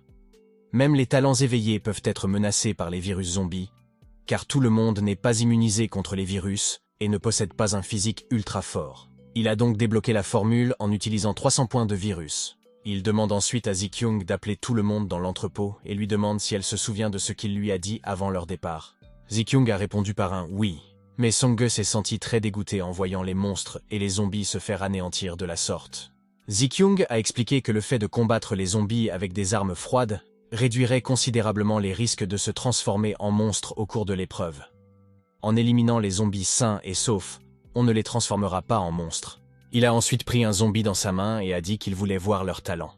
Il a demandé qui voulait être le premier. Leng, confiante, répond qu'elle sera la première. Chen a donc relâché le zombie. Étonnamment, Madame Leng s'est précipitée vers les zombies et en a plaqué un au sol, en lui brisant le cou et en le tuant. Chen a dit à Leng qu'il était impressionné par la rapidité, l'impitoyabilité et la précision de la jeune femme. Zi-Kyung a alors frappé le zombie avec une batte de baseball, en délivrant 10 coups continus. Chen remarqua que la force de Zi-Kyung n'était pas suffisante, car le zombie fut abattu en un seul coup, mais il fallut plus de 10 coups pour l'achever. De l'autre côté, Sujin était allongé sur le sol avec le zombie. Chen remarqua que la force de Sujin était trop faible lorsqu'elle fut attaquée par un zombie, mais elle parvint à l'éliminer en s'appuyant sur sa connaissance de la structure humaine. Zi-Kyung donne alors la batte de baseball à Song-ge et lui demande d'aller combattre le zombie car c'est son tour. Mais Song-ge a eu peur et a même fait pipi à ce moment-là, en criant qu'elle ne pouvait pas le faire. Chen a ensuite déclaré que puisque Song-ge avait fait pipi sans se battre, elle avait définitivement échoué. Chen demande alors à Zi-Kyung de venir vers lui car il a quelque chose à lui dire. Chen lui dit alors que Leng Shuang s'était rendu dans tous les endroits où il y avait des rumeurs de zombies et de monstres, mais qu'il n'avait rien trouvé, ce qu'il trouvait très anormal. Il lui a donc demandé de mener une enquête approfondie sur la question. Song-ge répondit par un oui et demanda ensuite des nouvelles de Song-ge. Chen répondit que c'était dommage pour tout le monde, surtout pour Song-ge. Il ajouta qu'il n'avait pas le temps de les entraîner lentement, et que c'était donc à elle de s'occuper de leur entraînement. Zi-Kyung, tendu, dit qu'il n'a pas encore éliminé le virus. Chen lui tend alors un papier qu'elle regarde avec surprise. Confuse, elle demanda ce que c'était, et en y regardant de plus près, elle remarqua qu'il s'agissait d'une note contenant la formule du sérum du virus zombie. Après l'avoir lu, Zi-Kyung a remarqué que les étapes étaient si compliquées. Chen ajouta qu'elle pouvait aussi entrer les matériaux dans la formule pour la générer elle-même, car c'était l'essence même des formules de potions. En entendant cela, Zi-Kyung s'est réjouie et l'a remercié de lui avoir fait confiance. Elle l'assure également qu'elle fera de son mieux pour mener à bien la tâche qu'il lui a confiée et assurer la sécurité de la formule. Chen répond qu'il est d'accord et demande à Zi-Kyung de faire son travail et de lui envoyer quelqu'un. Zi-Kyung a répondu par l'affirmative et a dit qu'elle lui envoyait Leng Shuang. Après cela, Chen s'est demandé si beaucoup de gens avaient vu son message et si quelqu'un l'avait contacté au préalable. Lorsqu'il a consulté son téléphone portable, il s'est crispé en voyant les réponses de tout le monde qui se moquait de lui et demandait de quel hôpital psychiatrique il sortait. Soudain, il est devenu un peu sérieux en voyant qu'il avait un message privé d'un certain Shil. Dans le message, Shil disait qu'il en savait beaucoup, puisqu'il était lui aussi un pionnier, et demandait à Chen ce qu'il en savait. En voyant cela, Chen s'est demandé si tout le monde n'était pas perdant, puisqu'il y avait aussi des gagnants. Chen interrogea donc Shil sur son talent, ce à quoi Shil répondit qu'il avait un contrôle mental de niveau S. Il lui demanda alors de chercher le groupe de discussion 001, car il y avait expliqué certaines choses fondamentales. Shil dit ensuite à Chen qu'il pouvait trouver des communications sur le panneau déverrouillé par le pionnier à l'avance, et qu'il devait donc chercher le groupe de discussion 001, car il y avait expliqué certaines choses fondamentales dans ce groupe. Shil dit ensuite à Chen que s'il avait des problèmes après les avoir lus, il pouvait directement venir le voir. Soudain, il a vu qu'une personne nommée Han Xiao avait envoyé un message à Chen, lui demandant s'il pouvait inviter quelqu'un. Chen demanda qui Xiao voulait inviter. Shi répondit qu'il y avait une personne en dessous qui s'appelait Shuquan. En entendant son nom, Chen fut stupéfait, car il doit s'agir de la puissance de l'empereur connu sous le nom de Suicune. Il s'enthousiasme à l'idée qu'il rejoigne le groupe. Il a donc répondu à Xiao que s'il remarquait d'autres pionniers, il pouvait les inviter tous. Après cela, il a eu un rire très fort, et enfin Shuquan a rejoint son groupe de discussion. Ce même jour, à 19h30, Luli discutait avec Zi-Kyung, qui lui demanda si l'enquête sur la collecte des zombies avait donné des résultats. Luli répondit par l'affirmative et expliqua que c'était les forces du seigneur de Jiangcheng qui s'en chargeaient. Ils avaient envoyé tous les zombies collectés dans le parc à conteneur de l'humanité, près du quai de Jiangcheng. Luli mentionna également qu'elle avait envoyé quelqu'un pour recueillir plus d'informations, et qu'il était temps pour elle de se réunir comme convenu. Cependant, comme il n'était pas revenu, elle ne voyait pas la nécessité d'attendre plus longtemps. Soudain, à sa grande surprise, 2 hommes tombent devant elle, tous 2 très blessés. Elle est terrifiée par ce spectacle, et soudain, un homme à la fenêtre rit en la regardant. En voyant cela, elle fut stupéfaite et effrayée. Tendue, elle dit à Zikyong qu'elle a été découverte. La scène se déplace vers le manoir de Zikyong, où Chen discutait avec un certain Lu Huai. Lu Huai disait à Chen que les instructions relatives à son talent étaient un peu obscures, et lui demandait s'il pouvait l'aider à les comprendre. Chen lui a demandé de l'envoyer, et Lu lui envoya le nom de Bois-Yin. Chen fit une recherche sur son panneau, qui montra que le Bois-Yin était le plus yin des bois. La source de vie y était infinie. Et lorsque l'âme de Yin pénétrait dans le corps, c'était le pays de la vie éternelle. L'activation du corps de bois coûte un esprit, et celle de l'âme de Yin, une constitution. Le bois de Yin était un talent de niveau SS. Chen expliqua donc à Lu que le coût d'activation de la capacité était assez élevé, et que si son esprit était supérieur à 3, l'activation du corps de bois coûterait de l'esprit. Lu remercia Chen pour cette information. Soudain, Zikyong courut vers Chen. Voyant son empressement, Chen lui demanda pourquoi elle était si pressée et ce qui se passait. Zikyong a répondu que Lu Li avait découvert que tous les zombies avaient été envoyés dans le parc à conteneur de l'humanité, mais que Lu Li s'était fait prendre. Zikyong a également mentionné que la partie adverse lui demandait de négocier. En entendant cela, Chen se leva et demanda, à sa grande surprise, s'il l'avait vraiment contacté et si Lu Li l'avait abandonné. En entendant cela, Zikyong est resté bouche bée et s'inclina devant lui, lui expliquant qu'elle avait elle-même élevé Lu Li et que ce dernier ne pouvait donc pas les trahir. De plus, elle commandait de l'arrière cette fois-ci. Le problème devait donc se situer au niveau des personnes qu'elle avait envoyées enquêter. Chen répondit que si c'était le cas, il sauverait Lu Li. Zikyong le remercie. La scène se déroule ensuite dans le parc à conteneur de l'humanité, où Lu Li est attachée à une chaise par les hommes qui l'ont découverte. L'homme s'appelait Xing Meng et était un pionnier comme Chen. Xing dit à Lu Li qu'elle ignorait un peu la situation et qu'il ne l'avait pas touchée par respect pour Zikyong. Il ajouta que si Zikyong choisissait de se soumettre après son arrivée, Lu Li serait son subordonné. En revanche, si elle ne voulait pas, elle serait son jouet. Lu Li essayait de desserrer la corde avec laquelle elle était attachée. Xing s'est approché d'elle et lui a dit de le laisser la griller à nouveau, en lui demandant de ne pas cracher inconsidérément. Lu Li tremblait de peur.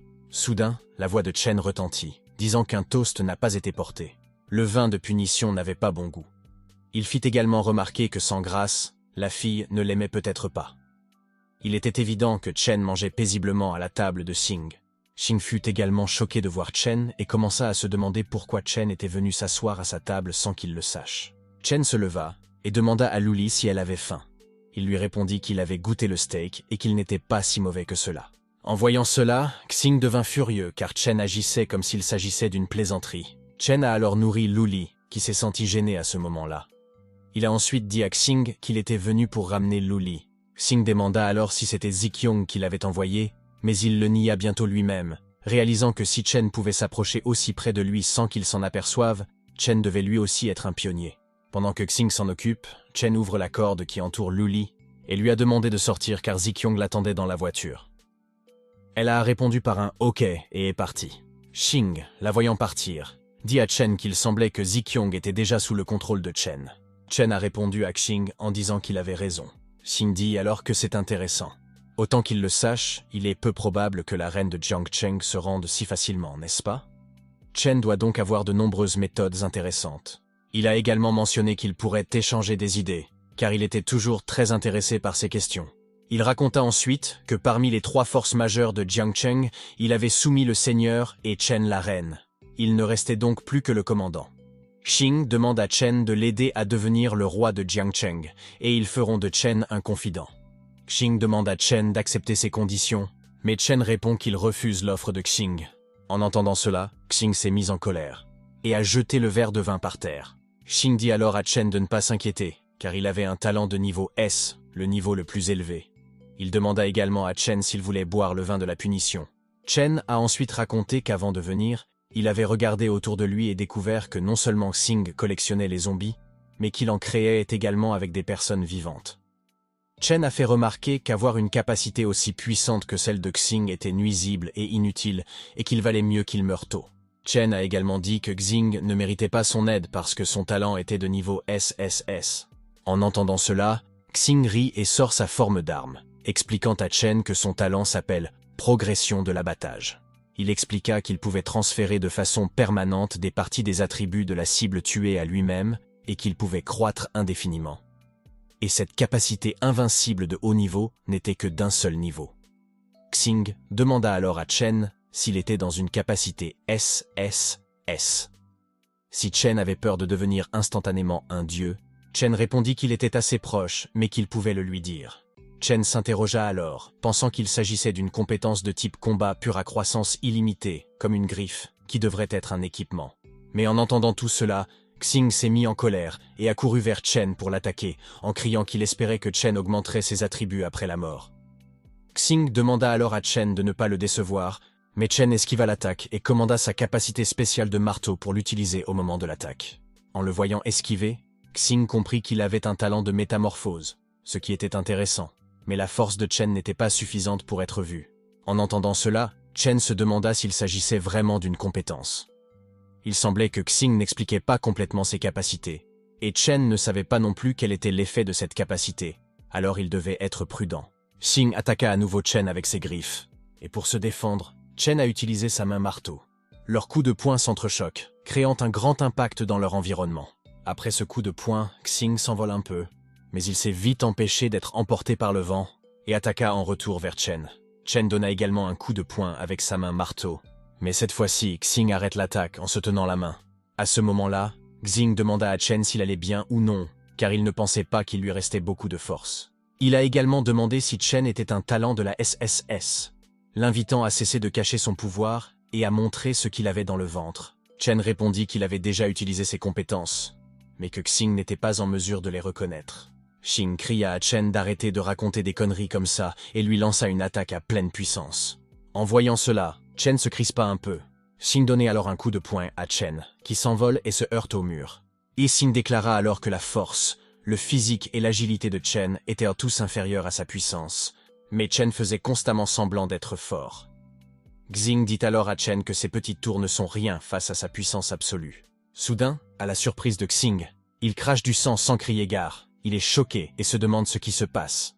L'écran de Shaying affichait constamment 2 notifications indiquant que le virus de la grippe et le virus de l'encéphalite B avaient dépassé la limite de l'immunité physique de 3, physique de 2, agilité de 3 et agilité de 5.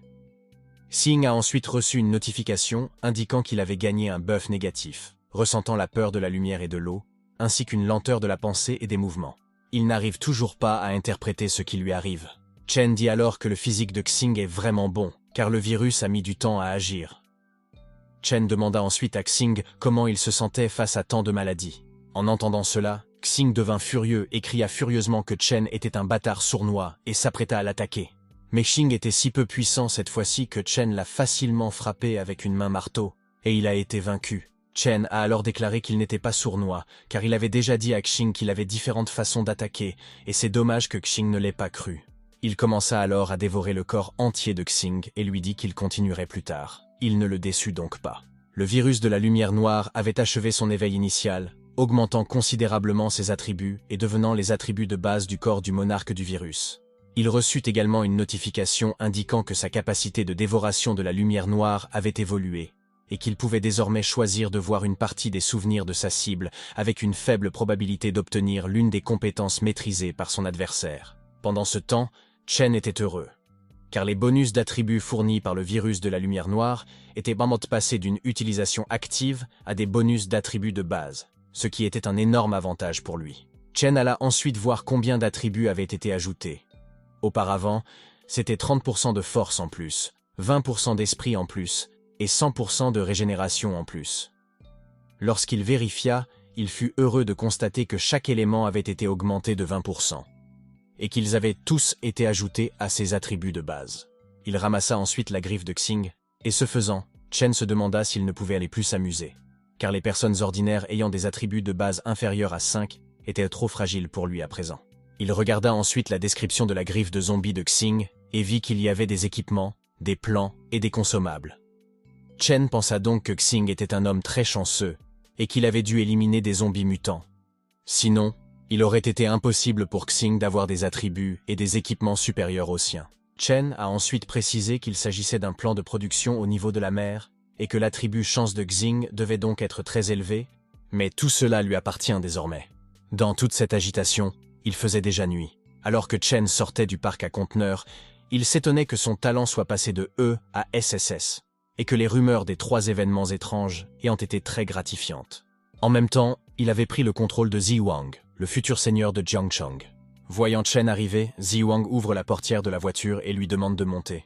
Chen se dit également qu'avec sa force actuelle, cela ne vaut pas la peine de chercher les monstres qui sont apparus au hasard avant l'arrivée de l'épreuve.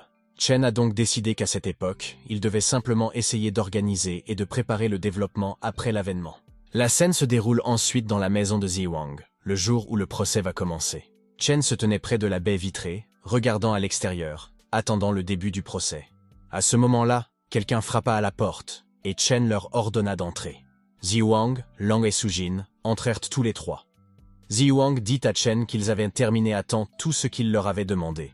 Leng était heureux d'annoncer que les informations sur le terrain et la taille de la population de la zone centrée sur la villa du sommet avaient été confirmées, et que lorsque le jour du jugement dernier arriverait, ils seraient en mesure de faire le ménage, de prendre le contrôle total et de dominer les premiers. Sujin a également indiqué que l'achat de matériel était finalisé et que la liste avait été compilée et lui avait été envoyée. Chen dit alors qu'ils ont tous les 3 confirmé ces arrangements préalables les uns avec les autres. Ziwang demande alors que le temps est presque écoulé. Alors qu'est-ce que Chen voudrait qu'il fasse d'autre? Chen répond qu'il n'y a rien d'autre à faire et qu'il suffit de mettre toutes les informations sur la table. Chen fit alors savoir à son groupe qu'il restait 10 minutes avant le début des épreuves, et qu'ils ne devaient donc pas se contenter de leurs avantages précoces et de leurs talents rares. Il leur demanda de rester calmes, car les épreuves comportent des dangers qu'ils ne peuvent même pas imaginer, et il ne voulait pas que quelqu'un du groupe disparaisse dans les 10 minutes. Après quoi un garçon a remercié Chen pour le rappel à la 10e minute, et une fille remerciée à 9 minutes.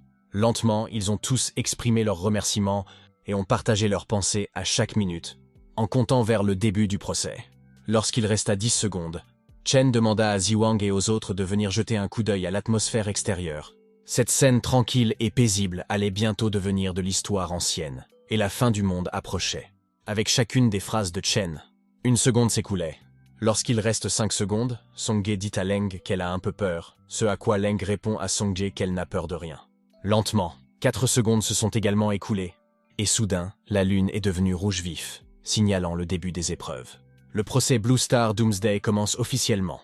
Les gens se transformaient en zombies, et les survivants étaient transformés. Tous les humains évolués auraient mis des capacités innées et pourraient augmenter leur niveau en acquérant de l'expérience. Chen a expliqué que les autres races de l'univers étaient également apparues à la suite de l'épreuve, et qu'elles participeraient également à cette course à la vie et à la mort. En ce qui concerne le terrain d'essai de quelqu'un, la planète bleue abriterait d'innombrables royaumes secrets et des failles dans le monde. Qu'il s'agisse d'un danger ou d'une opportunité, c'est à la personne de décider comment l'utiliser. C'est pourquoi chacun doit faire de son mieux pour grandir et évoluer. Soudain, Chen remarque que son médaillon brille, et il reçoit un message sur l'écran indiquant que le sablier du temps a été reconnu, et qu'il est maintenant lié. En voyant cela, il s'est senti confus, et s'est demandé ce qui avait été reconnu. Soudain, il s'est souvenu que tous les autres étaient également présents dans la pièce, et il s'est crispé parce qu'il ne voulait pas que quelqu'un sache pour le sablier. Il s'est donc retourné, tendu, pour demander à tout le monde de sortir de la pièce. Mais il a été choqué lorsqu'il a vu que tout le monde s'était arrêté et qu'il voyait tout en noir et blanc. Lorsqu'il regarde autour de lui, il remarque que tout est en noir et blanc. Il est même surpris de constater que l'avion qui s'est écrasé est également arrêté en plein vol. Chen se demande si le temps s'est vraiment arrêté. Soudain, son sablier commença à absorber les pouvoirs des alentours. Une fois l'opération terminée, Chen entendit une voix qui disait que le sablier avait été relié avec succès. Lorsque Chen regarda l'écran pour obtenir des informations sur le sablier, il vit qu'il avait activé une compétence nommée « Retourner dans le temps », qui lui permettait de revenir à n'importe quel point du passé et d'effacer tout ce qu'il avait acquis dans la ligne temporelle disparue. Le temps de recharge était de 72 ans, 6 mois et 7 jours. Et il était également indiqué que cette compétence ne pouvait être modifiée par aucune compétence ou équipement pour réduire son temps de recharge. Il se dit alors qu'en regardant en arrière, il semble qu'il ait pu renaître grâce au sablier. Il a également vu une colonne « Status Save » et a lu « Status Save » signifie qu'il peut marquer l'état physique et mental actuel, l'état de la compétence, et n'a pas de temps de recharge. alors que status raid signifie qu'il peut lire l'état sauvegardé et que cela n'affecte pas les souvenirs ou les objets qu'il possède. Il se demande donc comment il a pu obtenir une compétence aussi puissante pour sauver des vies avec un temps de recharge d'1 heure. L'environnement revient ensuite à la normale, et Zi-Kyung dit qu'elle a l'impression qu'il les a simplement appelés pour leur demander s'il avait des commandes à leur confier ou si elle a mal entendu. Chen répond qu'elle l'a bien entendu et lui ordonne d'aller confirmer la sécurité de leur villa dès que possible, car la nuit est très dangereuse. Il lui demande de mettre tout le monde en alerte et de commencer à nettoyer la zone de la villa dès qu'il fera jour. Zi-Kyung et Lang répondent par l'affirmative. La scène se déroule ensuite le lendemain dans la villa de Song Zi-Kyung, où des zombies attaquaient. Zi-Kyung les attaque, démontrant ainsi qu'elle possède les compétences des yeux d'améthyste. Les yeux d'améthyste transforment les objets en améthyste, ou illuminent l'améthyste pour l'attaque ou la défense. Son pouvoir augmente avec la force mentale. Elle a également acquis la compétence Incitation au cristal, qui lui permet de voir les attributs de la cible. Son effet change avec la différence de force mentale. Zi-Kyung regarde alors le zombie avec sa compétence Incite Crystal pour vérifier ses attributs, et attaque en conséquence. Entre-temps, Leng Shuang a acquis les compétences d'un assassin de niveau A. Dans la compétence d'assassin, le souffle devient invisible et indétectable, tout en augmentant la force et la sensibilité. Leng saute entre les zombies et les efface tous en une seule fois. Ensuite, il montre que les gardes de Zi-Kyung emmènent les survivants blessés dans le hall d'entrée et le disent intensément à Sujin. Sujin demande aux gardes de donner le sérum de zombie aux survivants et elle le soignera immédiatement. Sujin a donc obtenu la compétence Récupération rapide de niveau B. Cette compétence augmente la vitesse de récupération des blessures et de l'endurance et peut être utilisée activement sur les autres. Dans la nuit, Chen était avec Leng. Il lui dit qu'il voit que les choses se passent plutôt bien. Leng répond par un oui, car grâce à ses arrangements préalables, il disposait de tout le territoire et de toutes les personnes nécessaires. Et aucun accident ne s'est produit jusqu'à présent. Chen a ensuite dit à Leng qu'il lui laissait le reste du travail car il avait des choses plus importantes à faire. Leng a été surprise de l'entendre, mais elle a tout de même répondu par un « OK ». Chen saute alors de là vers le ciel pour voler. Il était si rapide qu'il provoquait un flux d'air rapide, ce qui mettait Leng mal à l'aise. La scène s'est ensuite déplacée sur la route de la montagne Jiangcheng, où Chen courait en direction de quelque part. Tout en courant, il se dit qu'au début de l'épreuve du jugement dernier, il était difficile d'utiliser des véhicules et des armes à feu, mais qu'avec sa vitesse actuelle, il devrait être en mesure d'arriver à temps. Il a ensuite raconté que le premier jour du jugement dernier, il a vu le signe qui est apparu dans l'air à l'université de Jiangcheng City, et qu'il lui a fallu beaucoup de temps pour comprendre la signification de ce signe. Mais il est trop tard pour avoir des regrets, car il doit cette fois saisir l'occasion. La scène se déroule ensuite quelque temps plus tard à l'université de Jiangcheng, où Chen absorbait les virus des zombies. Soudain, un changement de signe se produit dans la Lune, et Chen partage l'idée qu'il s'agit d'un signe que tous les évolutifs souhaitent désespérément voir. Il lui dit alors que c'était un signe qui indiquait que l'avatar du dieu était descendu sur la Terre. Chen pouvait sentir que le dieu était juste devant lui, quelque part près de lui. Alors qu'il est en train de chercher, quelqu'un l'arrête en le qualifiant d'évoluteur. Cette personne a dit qu'elle pensait qu'il n'y avait personne d'aussi fort que Chen dans les premiers stades des essais. Il a ensuite dit qu'il était un marchand et a demandé si Chen serait intéressé pour faire des affaires avec lui. Chen était très heureux car il cherchait la même chose, et il répond qu'il serait honoré de faire affaire avec lui. Le garçon répond à Chen qu'il s'agissait simplement d'un échange avec lui, et qu'il n'y avait donc pas lieu de s'enorgueillir. Chen a dit qu'il avait eu l'honneur d'entendre son nom, et qu'après avoir vu son symbole, il avait été impatient de le rencontrer. Il s'incline ensuite devant le garçon en signe de gratitude, l'appelant le bon, juste, généreux, riche et puissant dieu du commerce, Lord Leto. Pendant ce temps, Lord Leto apparaît sous sa forme réelle. Dans le passé, Leto a été flatté par Chen et a vu que Chen était destiné à le rencontrer. Il a donc décidé de lui offrir une récompense spéciale en guise de cadeau de rencontre. Dans le passé, Leto a donné une carte à Chen et lui a expliqué qu'il s'agissait de sa carte de membre en or de la Chambre de commerce des Gobelins. Il a demandé à Chen d'acheter des articles à la Chambre de commerce des Gobelins, en précisant qu'il bénéficierait d'une réduction de 12% sur chaque article. En voyant cela, Chen se demanda si, dans sa dernière vie, lorsqu'il avait rencontré Leto, ce dernier avait été insensible aux compliments et aux louanges, et s'il était bon d'être prompt à réagir. Chen prit la carte et exprima sa gratitude, reconnaissant que Leto était vraiment aussi généreux et gentil qu'on le disait. Leto mentionna alors que puisque Chen était prêt à commercer avec lui, il allait lui montrer les produits. Chen regarda et vit que le premier article s'appelait Parchemin de marcheur du tonnerre de grade S. Le parchemin du tonnerre était une puissante profession qui exploitait la puissance du tonnerre et se raffinait grâce à elle. Il était capable de détruire les ennemis avec la puissance du tonnerre et possédait des capacités de combat de mêlée extrêmement puissantes. Son prix était de 500 pièces d'or. Le deuxième objet s'appelait Toucher du faucheur, un objet de grade S. La touche du faucheur est un fusil de précision légendaire qui ne peut être utilisé que par les professionnels des armes à feu.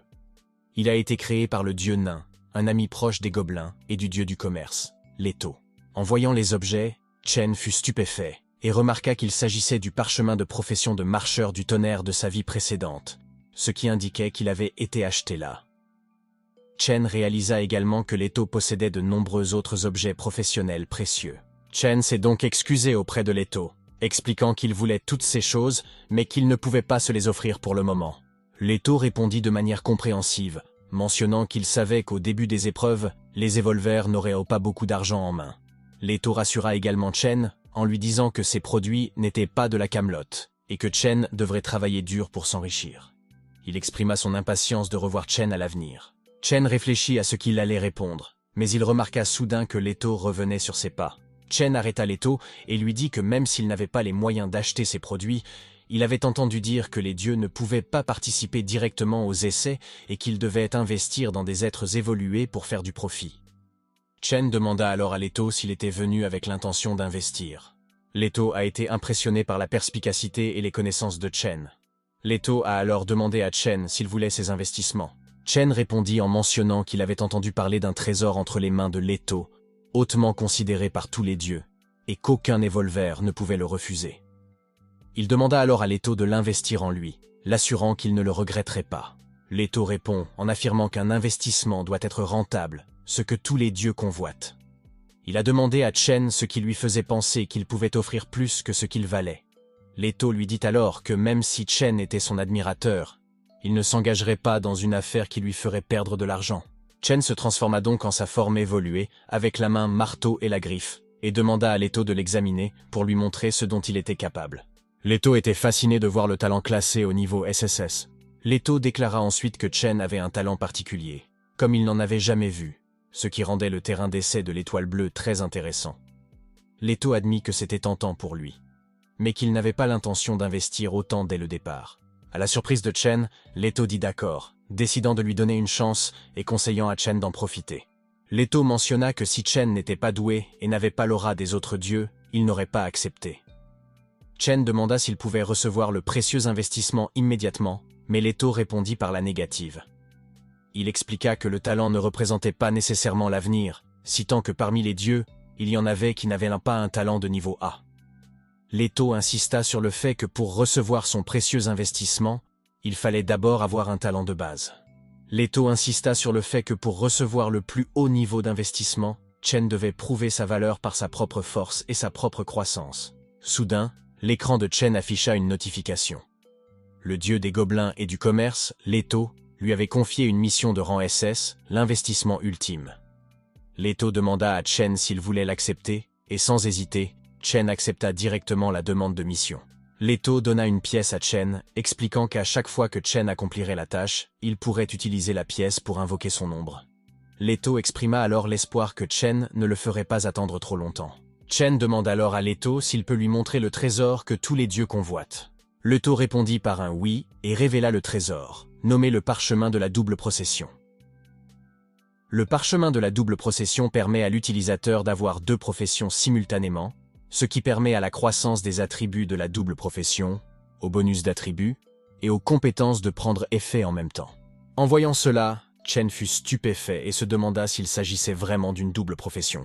Leto informe alors Chen que la transaction est terminée et qu'il est temps pour lui de partir. Avant de partir, Leto mentionna que sa récolte de la journée était plutôt agréable, et il espérait que Chen pourrait terminer la tâche. Après le départ de Leto, Chen a ouvert son panneau de mission pour voir ce qu'il avait à faire. L'objectif de la mission était de trouver une copie spéciale du royaume secret à l'université de Jiangcheng, de vaincre la créature à l'intérieur qui intéressait Leto, et d'obtenir une partie de son corps pour le donner à Leto.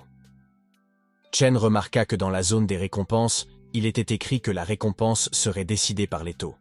Impressionné, Chen pensa que Leto était vraiment un dieu du commerce. Chen pensa alors que la réputation de Leto dans sa vie antérieure était bonne et que s'il ne faisait pas un bon travail, il ne subirait aucune perte. Ensuite, il s'est interrogé sur l'université de Jiangcheng, se demandant si elle possédait un royaume secret à ses débuts. Si c'est le cas, il doit s'agir d'un royaume très bien caché, car il n'en a jamais entendu parler. Chen se demanda où il devait commencer à chercher.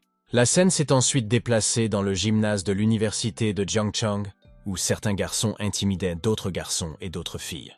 La brute, nommée Tom, exige que les élèves plaident pour être ses serviteurs de la manière qui lui plaît, menaçant de leur faire du mal s'ils n'obtempèrent pas.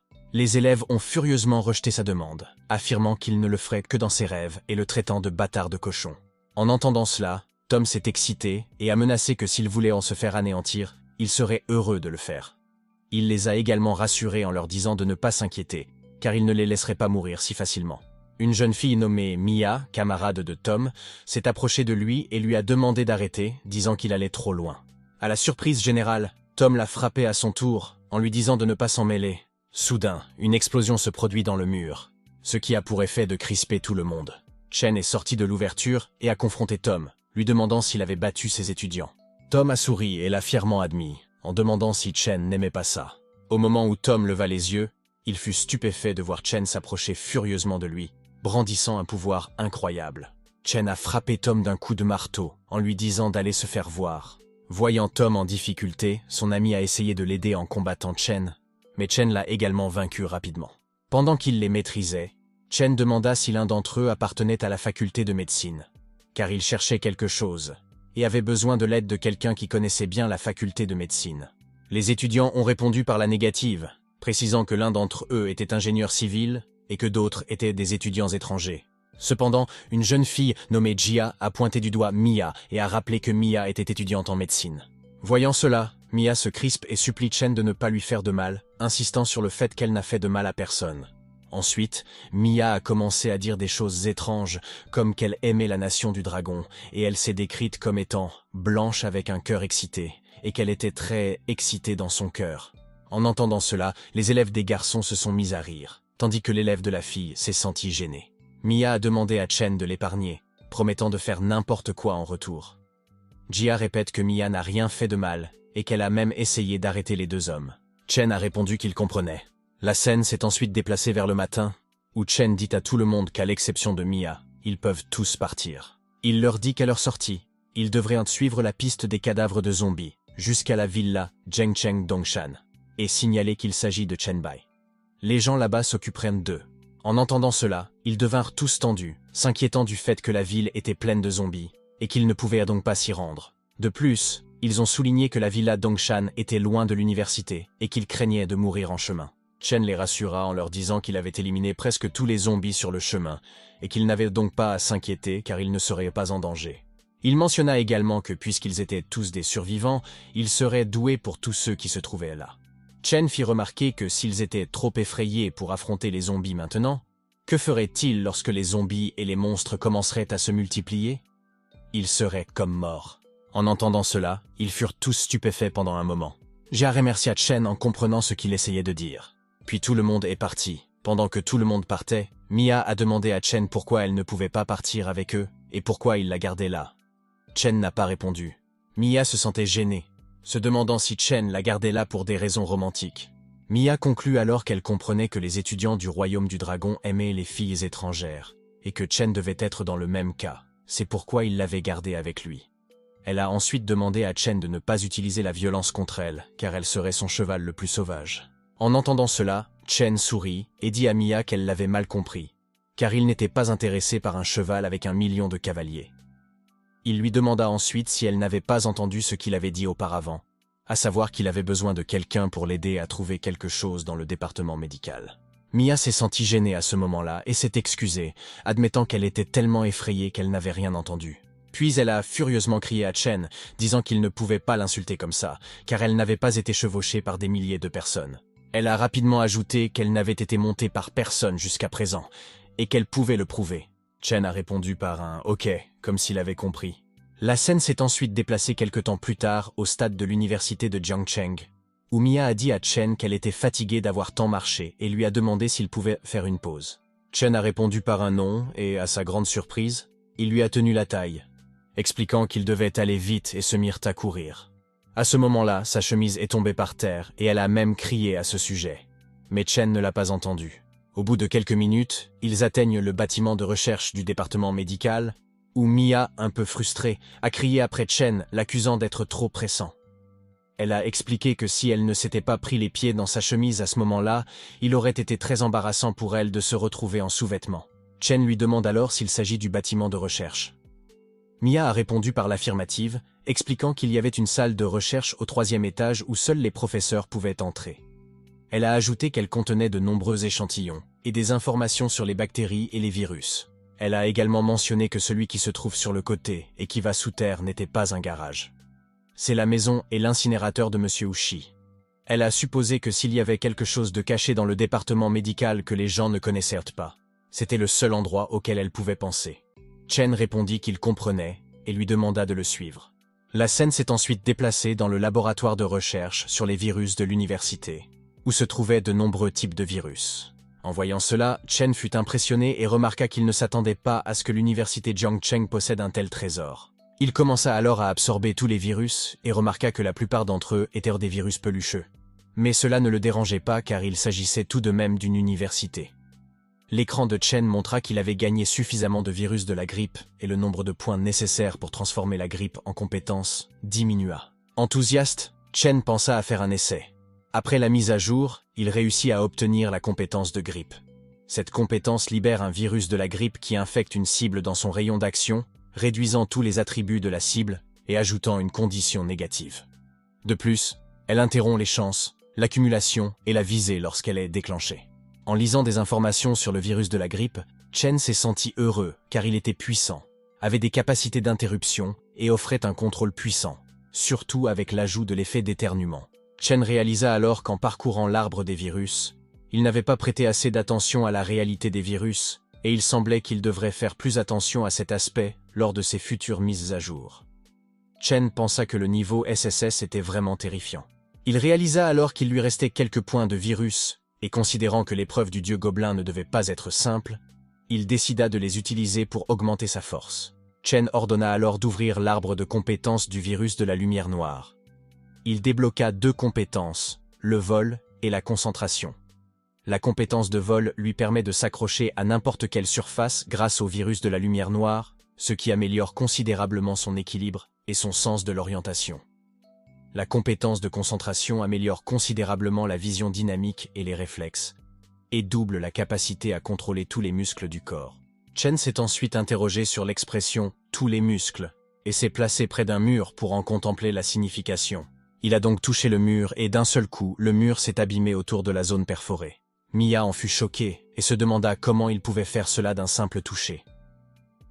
Elle se dit même que c'était une bonne chose que Chen ne l'ait pas utilisé avant sur elle pour des raisons romantiques. Sinon, elle aurait été gravement blessée, voire pire. D'un autre côté, Chen était heureux de voir que s'il pouvait contrôler tous ses muscles, il pouvait donner un coup puissant quelle que soit la taille, et que même une fraction de millimètre suffisait à donner un coup de poing puissant. Soudain, Chen remarque que Mia rougit et lui demande pourquoi elle rougit. Mia répond que ce n'est rien. Chen lui a alors dit qu'il n'y avait rien pour lui au laboratoire et lui a demandé d'aller chez M. Oshi. La scène se déroule ensuite quelque temps plus tard, au dépôt de l'enseignant. Mia avait peur parce qu'il n'y avait pas d'électricité. Chen a demandé à Mia de se taire et de ne pas bouger car elle le sentait. En fait, Chen pouvait sentir une étrange vibration provenant de la salle d'incinération. Il ouvrit donc la pièce et demanda à Mia de rester à l'extérieur et de ne pas entrer avec lui. Mia a dit qu'elle avait peur. De l'autre côté, Chen reçut une notification sur son écran lui demandant s'il voulait entrer dans le donjon nommé « Incinérateur de froid ». Chen répondit par un oui absolu. Sur l'écran, il était indiqué qu'une autorisation réussie pouvait lui donner une existence permanente, mais que si elle n'était pas autorisée dans les 2 jours, elle disparaîtrait définitivement. Chen réalisa alors qu'il n'était pas étonnant qu'il n'en ait pas entendu parler auparavant. Chen se prépare avec sa forme Evolver en mode passif. Tous les monstres commencent à venir vers lui, l'attaquant furieusement. Le premier monstre mutant attaqua Chen, mais il le vainquit facilement d'un coup de griffe. Après avoir tué le monstre mutant, il gagna 400 points d'expérience. Étonnamment, le mutant attendait que le premier soit vaincu. Une fois qu'il est tombé, le mutant a commencé à consommer le second pour augmenter sa puissance d'attaque. Soudain, il lança une attaque semblable à un orage sur Chen. Chen esquiva l'attaque et remarqua qu'il s'était demandé pourquoi les mutants ne l'attaquèrent pas ensemble. Il comprenait maintenant que chaque mutant avait des capacités d'attaque différentes, et que l'attaque du second mutant pouvait blesser le premier. Malgré la situation, Chen resta impassible, car l'attaque ne le menaçait guère. Il réplique par un puissant coup de poing en forme de marteau et vainc le mutant. Son écran affichait qu'il avait vaincu une araignée épicée de niveau 7, ce qui lui avait rapporté 1000 points. Chen se sentit ravi, réalisant que le donjon était vraiment captivant et qu'il y avait beaucoup de points d'expérience à gagner. Pressé, Chen cria aux mutants de venir aussi vite qu'il le pouvait. Il les vint un par un, gagnant tantôt 400, tantôt 1000 points d'expérience. Peu à peu, il élimina des dizaines de mutants avant de recevoir une notification l'informant qu'il était passé au niveau 4. En guise de récompense, il reçut 2 points d'attribut. Chen s'adressa au monstre principal, déclarant qu'il avait vaincu tous ses sbires et se demanda pourquoi il n'était pas encore sorti. Il proposa même d'aider le monstre à sortir, en lui tendant la main. Alors que Chen se moquait du monstre, une paroi de la machine se brisa soudain, et un énorme monstre ressemblant à de la viande commença à en sortir. Interloqué par cette apparition soudaine, Chen se sentit tendu et se demanda comment le monstre de viande pouvait susciter en lui un tel sentiment de danger. Il a rapidement élaboré un plan pour éliminer le monstre avant qu'il n'évolue davantage. Sans hésiter, Chen lança une attaque, mais le monstre se défendit rapidement d'une main. Sans se laisser décourager, Chen tente à nouveau d'infecter le monstre avec son virus grippal évolué. Le système de Chen lui indiqua que la compétence n'avait aucun effet sur la cible. Alors que le monstre de viande émergeait complètement des machines, il se transforma en une forme géante. Le monstre répliqua par un puissant coup de poing, envoyant Chen voler en arrière et s'écraser contre le mur. L'écran de Chen affichait le nom du monstre, Biomaniac. Sans se laisser décourager par la fureur du monstre, Biomaniac attaqua à nouveau Chen, mais cette fois-ci, Chen se défend et contre-attaque de toutes ses forces. Cependant, Biomaniac a utilisé sa capacité de régénération rapide pour se remettre rapidement de l'assaut. Malgré l'intensité de la bataille, Chen semblait étrangement heureux pour une raison ou une autre. Il expliqua qu'il n'avait pas pu se battre de toutes ses forces depuis sa renaissance. Maintenant, il était ravi à l'idée de pouvoir libérer toute sa puissance dans le combat contre Biomaniac. Chen mentionna également que dans quelques jours, ses mains et ses pieds seraient rouillés. Il révéla son intention d'utiliser Biomaniac pour restaurer une partie de ses forces. Le combat se poursuivit sans relâche, Chen lançant attaque sur attaque tandis que Biomaniac se soignait continuellement. Après 1 heure de combat ininterrompu, ils étaient toujours au coude à coude. Chen était stupéfait par la régénération apparemment infinie de Biomaniac, se demandant s'il y avait une limite à cela. Chen activa également sa capacité d'état de sablier, ce qui lui permit de récupérer un peu avant de reprendre ses attaques incessantes. Il déclara sa détermination à tester si Biomaniac était vraiment immortel ou non. Une autre heure passa. Et cette fois Chen resta calme, observant que Biomaniac mettait plus de temps à se guérir.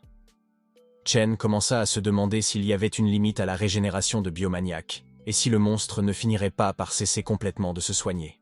Une autre heure s'écoula dans leur combat acharné, et cette fois, la taille de Biomaniac avait considérablement diminué, laissant le monstre étendu sur le sol. Chen, un peu attristé, pressa Biomaniac de se lever et de se remettre sur pied, précisant qu'il n'avait pas fini de jouer avec lui. Le combat se poursuivit à un rythme plus lent et, au bout d'1 heure, Biomaniac gisait sur le sol, immobile, ne rayonnant plus et réduit à la taille d'un petit morceau de viande. Chen observa la situation et réalisa que Biomaniac n'allait plus se rétablir.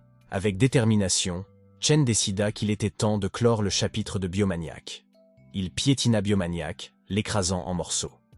Lorsque la poussière retomba, l'écran révéla que Biomaniac était un boss de niveau 8. Et Chen gagna 10 000 points en le battant. De plus, Chen monta en niveau grâce à sa victoire, atteignant le niveau 5. Chen reçut une notification l'informant que le donjon avait été nettoyé avec succès et qu'il avait désormais la possibilité de quitter le site à tout moment.